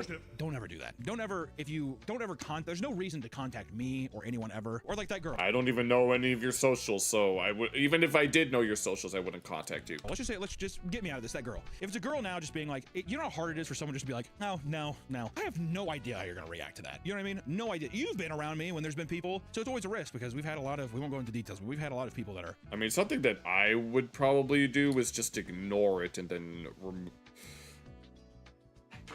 that's it's either ignore those types of messages, like on the phone there's you can like report a message as junk, and then worst comes to worst you could just block them. Let's just say passion. Some drivers on these delivery apps love to use them to cheat people out of free food. In 2025, one man placed an order and saw that his driver was parked just down the street. When he asked why his food hadn't been delivered, his driver said it was because his car had broken down. He then told the customer that he probably should just refund it, not believing a word he. Oh my god. Uber Eats driver said his car broke down, so tracked my order to find him eating it. Oh hell no. Said the man got on his bike, rode down the street to find he was Uber Eats driver. No, that's some bullshit. Sitting in his car, chomping down on his food. See, that's why I could never be one of these. I could never be one of these delivery drivers because I know I just see their order. I'm like, oh, damn. You know, or go to some place. I'm like, what is this place? Get it? Smell good. One little back get hurt. No, I remember someone on the internet somewhere making a joke about being a pizza delivery driver is a lot like being a gynecologist. You can't eat the things that you work with. The customer confronted the driver, only for him to be left speechless before peeling out in a panic. That's a good way to choke, though. The drivers are not permitted to use facility bathroom. Multiple restaurants around the world, you can find signs banning delivery drivers and from using the bathroom. Now, why would there is... This obviously upset a lot of drivers who pointed out that it's actually against the company's agreement with these restaurants. Oh, well then, so we've got both sides fighting each other over all of this bureaucratic nonsense. As Uber requires them to give drivers access to their bathrooms, okay, assholes? And many don't care and continue to enforce the ban. Okay, so then I guess Uber Eats would pool their support, huh? Meaning many drivers are forced to make frequent pit stops and even piss in bottles, trucker style. I mean, oh lord. Stop at a gas station. That's not that big of a deal, is it? It's not on my route. I'm here to pick up the food. Why can't I fucking piss in your toilet? I want to piss in your toilet. I think there's one time at Papa Murphy's I let one person use the bathroom. It was a huge mistake. Oh no. Just decimate it. Yeah, you can't, man. It's like a zombie outbreak. Don't shit open inside. You can't let one in and infect the whole thing. To me, I think everybody needs one. Well, listen, there's a lot of people who shit themselves or piss themselves, and it's just out of their control. I'm sick, you know, food poisoning. I mean, who knows what happened, right? Incontinence. I think these are growing moments in a man's life. I don't know about women. I don't know what it's like wearing a thong and shitting yourself. I mean, that must be a giant. That must be a crazy feeling. Shitting yourself with a thong on, splitting that motherfucker right down the middle as it comes. No. Don't give me that. Don't put that in my head. But I will say that I think you should shit yourself a couple times in your life. I think everyone needs to shit their pants at least once. In maturity, not... I would say a couple. Because the first time, you're like, what a fluke. And then the second time, it really grounds you. Now, my question is, why would you want to admit to something like that? Hey, really, if you think that you're a big man and you shit yourself for like the second... and shit his pants like 3 or 4 times. The third time, it's going to humble you real quick. That's a God-fearing man now. But what if it's the opposite, though? What if it turns you into like a, I don't give a shit now? That... No, what if it turns you into a complete degenerate where you would find this kind of stuff either on Cornhub or on Rule 34? Like, I'm shitting my pants. They were doomed to fail. It could have been, it was either this or heroin. ODing on hard drugs or just becoming like a diaper play guy. That's... Oh, hell no. So Jibby Pesto and Bob's Burgers. Jibby Pesto was what's known as a diaper lover. You know what that is? It's nasty. That's what I think. Or maybe just shits himself. I don't know. He's gonna get his ass kicked a lot. I can tell you that. There's only so much kindness that people will have until they're just like, you reek of shit. Yeah, you can eat vegetables. Make sure to peel the wheelchair off. What the hell does that even mean? I'm gonna beat you up. Which is what will happen. They will. Yeah, if a guy's sitting there and he purposely, because after a while, you're gonna think your shit doesn't stink. And oh yeah, that's I don't even remember what that's called. Where like, it's like when you walk into a restaurant and then you smell everything, but then the smell kind of goes away. There's a name for that, and it technically applies to all your senses. So much so that even when you're not purposefully moving your eyes are constantly vibrating, because if your eyes stop for one moment, you'll go blind. Vice versa, where one, you're like, I can't even tell. But then two, you're gonna sit there and be like, oh, I pooped myself so much, I'm unstoppable with it. What are they gonna do to me, right? And if a guy's sitting there and he's like, did you just shit your pants? And you're like, look at me do. Yeah. Someone's gonna kick your ass. I don't know why. I also feel like if you start shitting yourself, you lose all your hair. You get alopecia. How the hell does that even work? You revert back to baby. Is that why Jacob lost his hair? Who knows, dude? Who fucking knows that guy? Got struck by lightning. You know that? Got struck by lightning when he was like 19. That's when he started losing his hair. Really? Does he have those? Does he have one of those lightning scars? I was associated. Oh my god, that's like a superhero. You usually get powers from that, but not him. No. Not him. I think he's actually. He used to be. Jacob also used to be like 6 foot. Did I tell you that? Legitimately, he used to be 6 feet tall. No, I swear to God, he used to be 6 feet tall. He shrunk. I'm not even joking. He was taller than me like for the longest time. You always like the smell of cooking. I'm not even fucking with you. I'm telling you, because I'm like, how tall? How tall am I? Like 6'1". Legitimately, he was like a little taller than I. Now he's shorter than me. You tell me. The motherfucker got struck by lightning and his whole life just took a right turn. Which, to be fair, statistically, the anomaly of that. I mean, I don't know. Who fucking knows? I don't know. Even the robots that Uber employs are being targeted and destroyed. In Philadelphia, both restaurants and residents. No, I would never rely on anything like this. We're excited about Uber's plan to deploy delivery robots in the city, but some angry that's not good. Citizens had other plans. Oh shit! Fucking clinkers. What are you excited for? Clinkers? Oh no! Rolling around your city. Here's these little. We've got clockers running around trying to deliver my food, and only to find out that it got hit by a fucking bus. Drones taking our jobs. The homeless are fighting back, though. I'm glad. Oh shit! After only 1 month, get your wagon out of the street, bitch. Destroyed or vandalized. Many were left to decay on the streets as well. Oh god. Online, multiple videos show people kicking them. Oh hell no! Violating Austin. No. Been sitting on them. She's riding that thing. Others purposely block and place them off their set path, causing them further delayed deliveries. This hate for delivery robots runs deep, my friends. And someone probably uses that as a trash can. In fact, one man has an entire social media account dedicated to aggressively oh screaming and harassing any delivery robots they see in LA. Watch what you do. Don't come at me. Don't come. You're going in a fucking shade. Don't you dare. Clinkers. Come at me like that. No, excuse me. Excuse you. Excuse no, you. bitch. Are you under the Terminator 2 mentality where you're like, I'm just gonna be nice to him in case they do take over? Exactly. Just in case there's a conscious in there. Hey, buddy. Hey, delivery robot. Hope you're having a good day. UFO. After all this, Uber still plans to keep the robots in the city, claiming that. Okay, so even after people start messing with them, they still think it's a good idea. They were designed to be tampered with and send alerts when they break down. Yeah, but with all these people fucking with them, how are they gonna? How the hell are they supposed to deliver the food efficiently? There you go. They should have them explode if people mess with them. Yeah, exactly. Exactly. Get out of here, blinker. 5. What? 3, 2. I mean, a cure bomb. Yes. Yeah, I look like Sarah Connor. It's probably well known by now, but to read customer service reviews of DoorDash. DoorDash as a company is extreme. Nobody wins with DoorDash. That's why I've used Grubhub.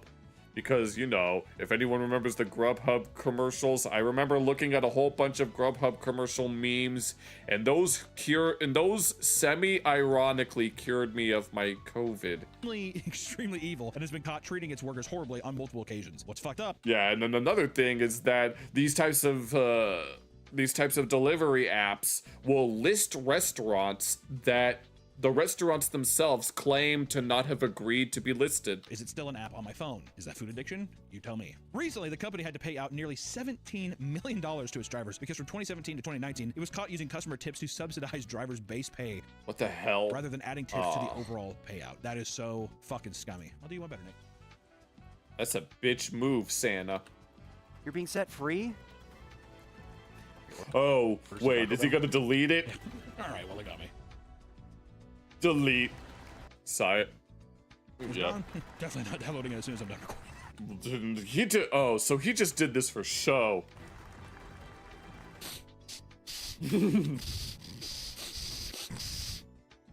Was he trying not to cry? In 2025, air traffic control workers up in the tower at Chicago O'Hare Airport noticed a small red car driving Oh, good lord. What the hell? runways and into restricted areas. Why the hell was that? No, I thought it was another one of those robots. But is that an actual driver attempting to deliver food to an airport? What the hell is that?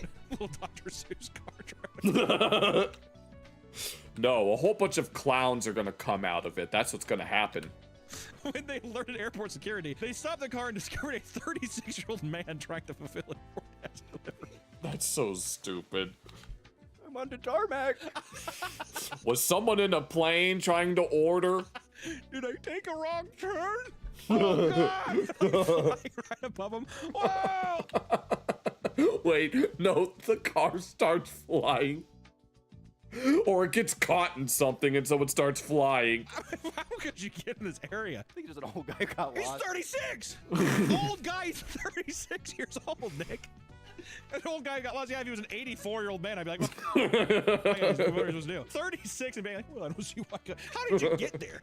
How did you get past I the don't gates? know. Did you just didn't have a DoorDash? And they're like, they open the gate? I mean, what the fuck? Imagine that just... The people running the airport just let him in on purpose. Apparently, he just drove straight through the gate at the front of the tarmac and began driving for miles up and down. They just let it happen and no one thought to stop him. On the active runway.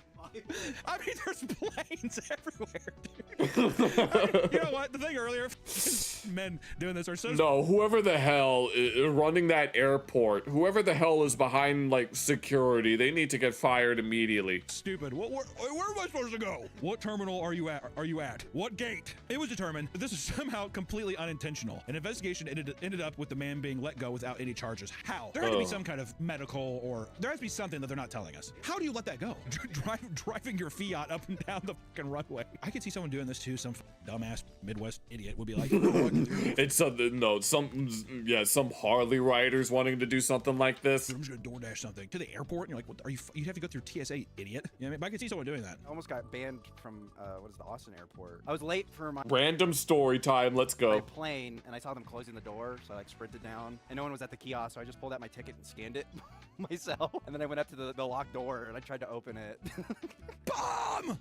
Bomb! That's what you're yelling. I don't even know where this is going. Somebody's attention. I gave up, went to the lady to help me after she came back. They were trying to get me on another flight. They're like, this is weird. It says you're on the flight. And I was like, oh yeah, I scanned it. And then she's like, what? She started sweating. Oh, so is this some sort of security risk? She was really nice, but then airport security came up and she's like, yeah, don't ever do that again. Okay. Regardless of how insane some drivers act, it's hard not to feel bad for them, considering that working for DoorDash is extremely draining. Unfortunately, however, some drivers take out their frustration on the My ring captured customers. this. After trying to surprise their partner with some Asian food, one woman was shocked to see that driver pissed on our... Oh, hell no. her driver had sent her a picture of him next to a dumpster and peeing on their meal completely unprompted. Completely unprompted! How do we... See, this is what I'm saying, though. How do we know it's completely unprompted? We're only getting one half of the story. I think so. Don't be wrong. I think these things do happen. Some just people freak out. I think when people make these stories, you're leaving out a little bit of information, aren't you? What did you do? Hey man, how you doing today? I think it's some stuff to just being like, hey, just let you know I'm in line, whatever. I'm in line because you get a message like that from DoorDash sometimes. I'm in line. Pick up your order! Exclamation point. I bet some person would be like, make it quick. Just a little. Just something that was just the breaking point for that day. Be like, cool, I'm gonna take this to a dumpster and piss all over it. Oh, by no. this, the woman asked what was going on, and all he said was, and I quote, "Fuck you, bitch! I piss on you." You bitch! I piss on you. Before ending the conversation. And why? The woman called the police and allegedly got his car impounded. However, when she posted the DMs to r/DoorDash expecting sympathy, many of the customers found the situation funny, which enraged her even more. It is funny. If I also, yeah, I mean, it's not funny. It is a little bit funny, as they'd say on Peppa Pig. Asian food. Fucking get over it. It's one meal. You guys think this is funny? Yeah. You think this is funny?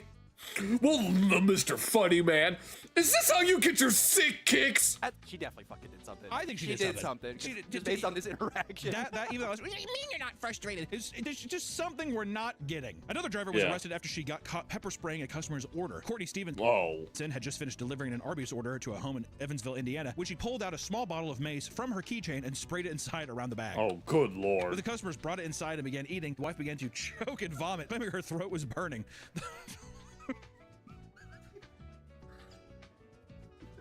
It's horrible, but it's also just. It would. I mean, like the fumes alone. No, would you be able? I don't even know what pepper spray even smells like. Someone saying that once again, it's a Midwest couple being like, "Oh goddamn, chicken and China, the Chinese chicken. This shit is popping." Opens it up.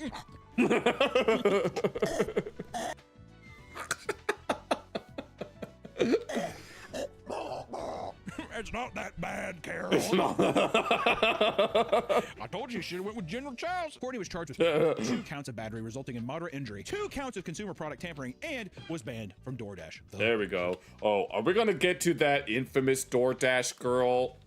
I think she's still fine. Oh, there she is right now. The most well-known story where she wanted to make believe that she was the victim. A driver named Olivia was caught up in a massive scandal after receiving a delivery. The instructions stated to leave it on the front steps of the home, which I will say the delivery note option might as well not even be there because I've never seen them actually do it. Yeah, I've noticed that myself. Almost always disregarded. I digress. When Olivia arrived, she noticed the door just slightly creaked open. After a brief inspection. No, this was like a big deal back then. This was like late last year, I think. Naked homeowner asleep on the couch. Instead of walking away and reporting the customer on the app, she decided it would be a good idea to walk further into his home and record him. Yeah, her walking further into his home is a claim made later by the man in court. There is no publicly available evidence of her doing that. I've probably seen the story by now, but it still appalls me. I can't believe it. She then went home and uploaded the footage to TikTok, claiming she had been sexually assaulted. Yeah. Contrary to popular belief, the video you just watched is the only publicly available evidence. No original upload or ring cam video exists on the internet in which she opens the door that was slightly ajar, or we were not able to find it. Yeah, the screenshot from the deleted video was just a crop of the original video. In the only video that is on the internet, she does not touch the door, she does not enter the house, and she clearly follows the instructions from the note on the app, which, if which followed, would force anyone to see the man on the couch. The only other existing footage is the additional footage mentioned in the police report. It is not public, and the report does not specify what that footage is. There is no publicly available video of her opening the door or entering the house, although there are some really bad AI-generated fake ones. If you see a naked person sleeping, is that assault? Is it reportable? Yes, I would say so. That's the gray area. I don't know. You tell me. I don't know how cracked it was, blah, blah, blah. I digress. To me, it sounds like a drunk man ordered food and passed out on his couch, whatever. Yeah. If it was fully open and it was a screen door and the person is naked there, actually, that would be like, that's, what the fuck are you doing? The internet did not side with her and called her insane for walking into someone's home, even if the door was slightly open. Things would only escalate when she continued to post online, screaming at the top of her lungs and doubling down that she was sexually assaulted and how DoorDash was in the wrong for banning her. When local police got hold of her footage, they determined that the man was clearly drunk and asleep on his couch. This clearly indicated that there was no assault or wrongdoing since he was in his own home. For months, Olivia would defend her actions, but however, in January of 2026, she was charged with 2 felonies, 1 charge of unlawful surveillance, and another of dissemination of unlawful surveillance images. Yeah, that was what caused her DoorDash account to be suspended. Carrying a maximum sentence of 4 years in prison. The saying a few bad apple ruins the whole bunch definitely applies to delivery drivers. Yeah. As we've all had annoying experiences dealing with them. For some people, messing with their... I've never had a bad experience with a delivery driver. And to some of the ones we actually see frequently, like I know there's this one particular driver that tends to show up whenever we order from It's either Cottage Inn or some other pizza place. Nice Indian man. Food is enough to put an entire app on their shit list, which justifiably so. Most of them do their jobs correctly, but there are plenty of drivers that seem absolutely incapable of doing their job. So yeah, bro is not getting it. Why the hell would you want to deck your... The next time you order food online and it gets delivered correctly, be respectful. After all, yeah, that's not... You never know how insane their shift has been, right, guys? And also, too, I will say, I mean, have respect for the DoorDash driver and stuff. It's a meal. It's a meal. Granted, you paid money for it or whatever. If they didn't deliver in the right spot and you had to walk a few extra feet to get to whatever, or you had to do X, it's not the end of the fucking world. You know, did somebody fuck up your order and you had to, you know, you had to like live with another thing? These things don't make it justifiably okay just to be like, well, I guess I'm just gonna get walked over. But at the same time, just like let it fucking go, man. Or just don't order through the app anymore. You choose a different one. Yeah, I'd rather just, I would order through the app, but I'd pick it up myself so that I don't have to pay any delivery fees. And also just ask for a refund. There's like no reason that you should ever be like harassing these delivery drivers. And there should be no reason as a delivery driver that you should ever act like this is a social interaction. Yeah. Also, I want to say, fuck ghost kitchens. Ghost kitchens piss me off. That's what I was referring to early on, where you see a bunch of restaurants being listed, but they're really just all the same in a specific building. Ghost kitchen, that's the term. I know that there are a lot of Mr. Beast burgers that are ghost kitchens. That's a story for another video. Okay, guys, that's it. Bye-bye. Oh, I can't wait for that video. What do you think about for lunch? We should maybe DoorDash. We'll DoorDash a Longhorn Steakhouse to get us a bunch of well-done ribs. Ooh. No pink in the middle. None. Fully cooked through. No, we're gonna listen to the rest of this banter. A lot of catering, a lot of ketchup. Yeah. No tip. No tip. Aw. Okay, I guess that's going to be that. Although we could look at why the Drake and Josh Inn doesn't make any sense, because there's a whole bunch of plot holes. All I remember is that there was something called hydromonoxapuff gas. Okay, no, I had a lot of fun tonight. No, I'm very satisfied. Thank you all so much for all your suggestions. Good that Ghost made the burger. No. It's a fake restaurant. Like, you'll have like well, I'm sure you know what I mean, and you're just messing around, but oh Lord of mercy. But yeah, it's like it's like multiple quote unquote restaurants that share the same building. And then, like, you'll have multiple burger restaurants, and it's all just one restaurant that just goes by different names, and that's a ghost restaurant. It was either Wavy Web Surf or Wang that made a video about it that I remember watching a while ago, but yeah.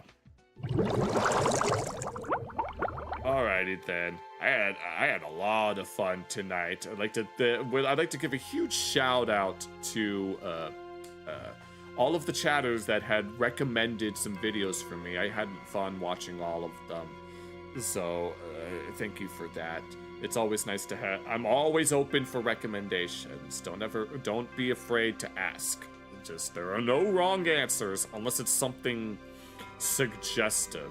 That's the only wrong answer, is something overtly suggestive, especially if it involves walking, talking animals. That's, yeah, we're gonna, if we do that, I want all your hands above your desk where I can see them, because I'm not going to be witnessing any hanky-panky anytime soon. But I gotta wake up early for Yu-Gi-Oh! Locals, so thank you all so much for watching. It's nice to have Jackal back with his internet being all fixed up. Thank you all so much. We'll be back Monday, where we will finally start playing Civilization 4 with Baba and syncing Baba Yetu. So take care, everyone.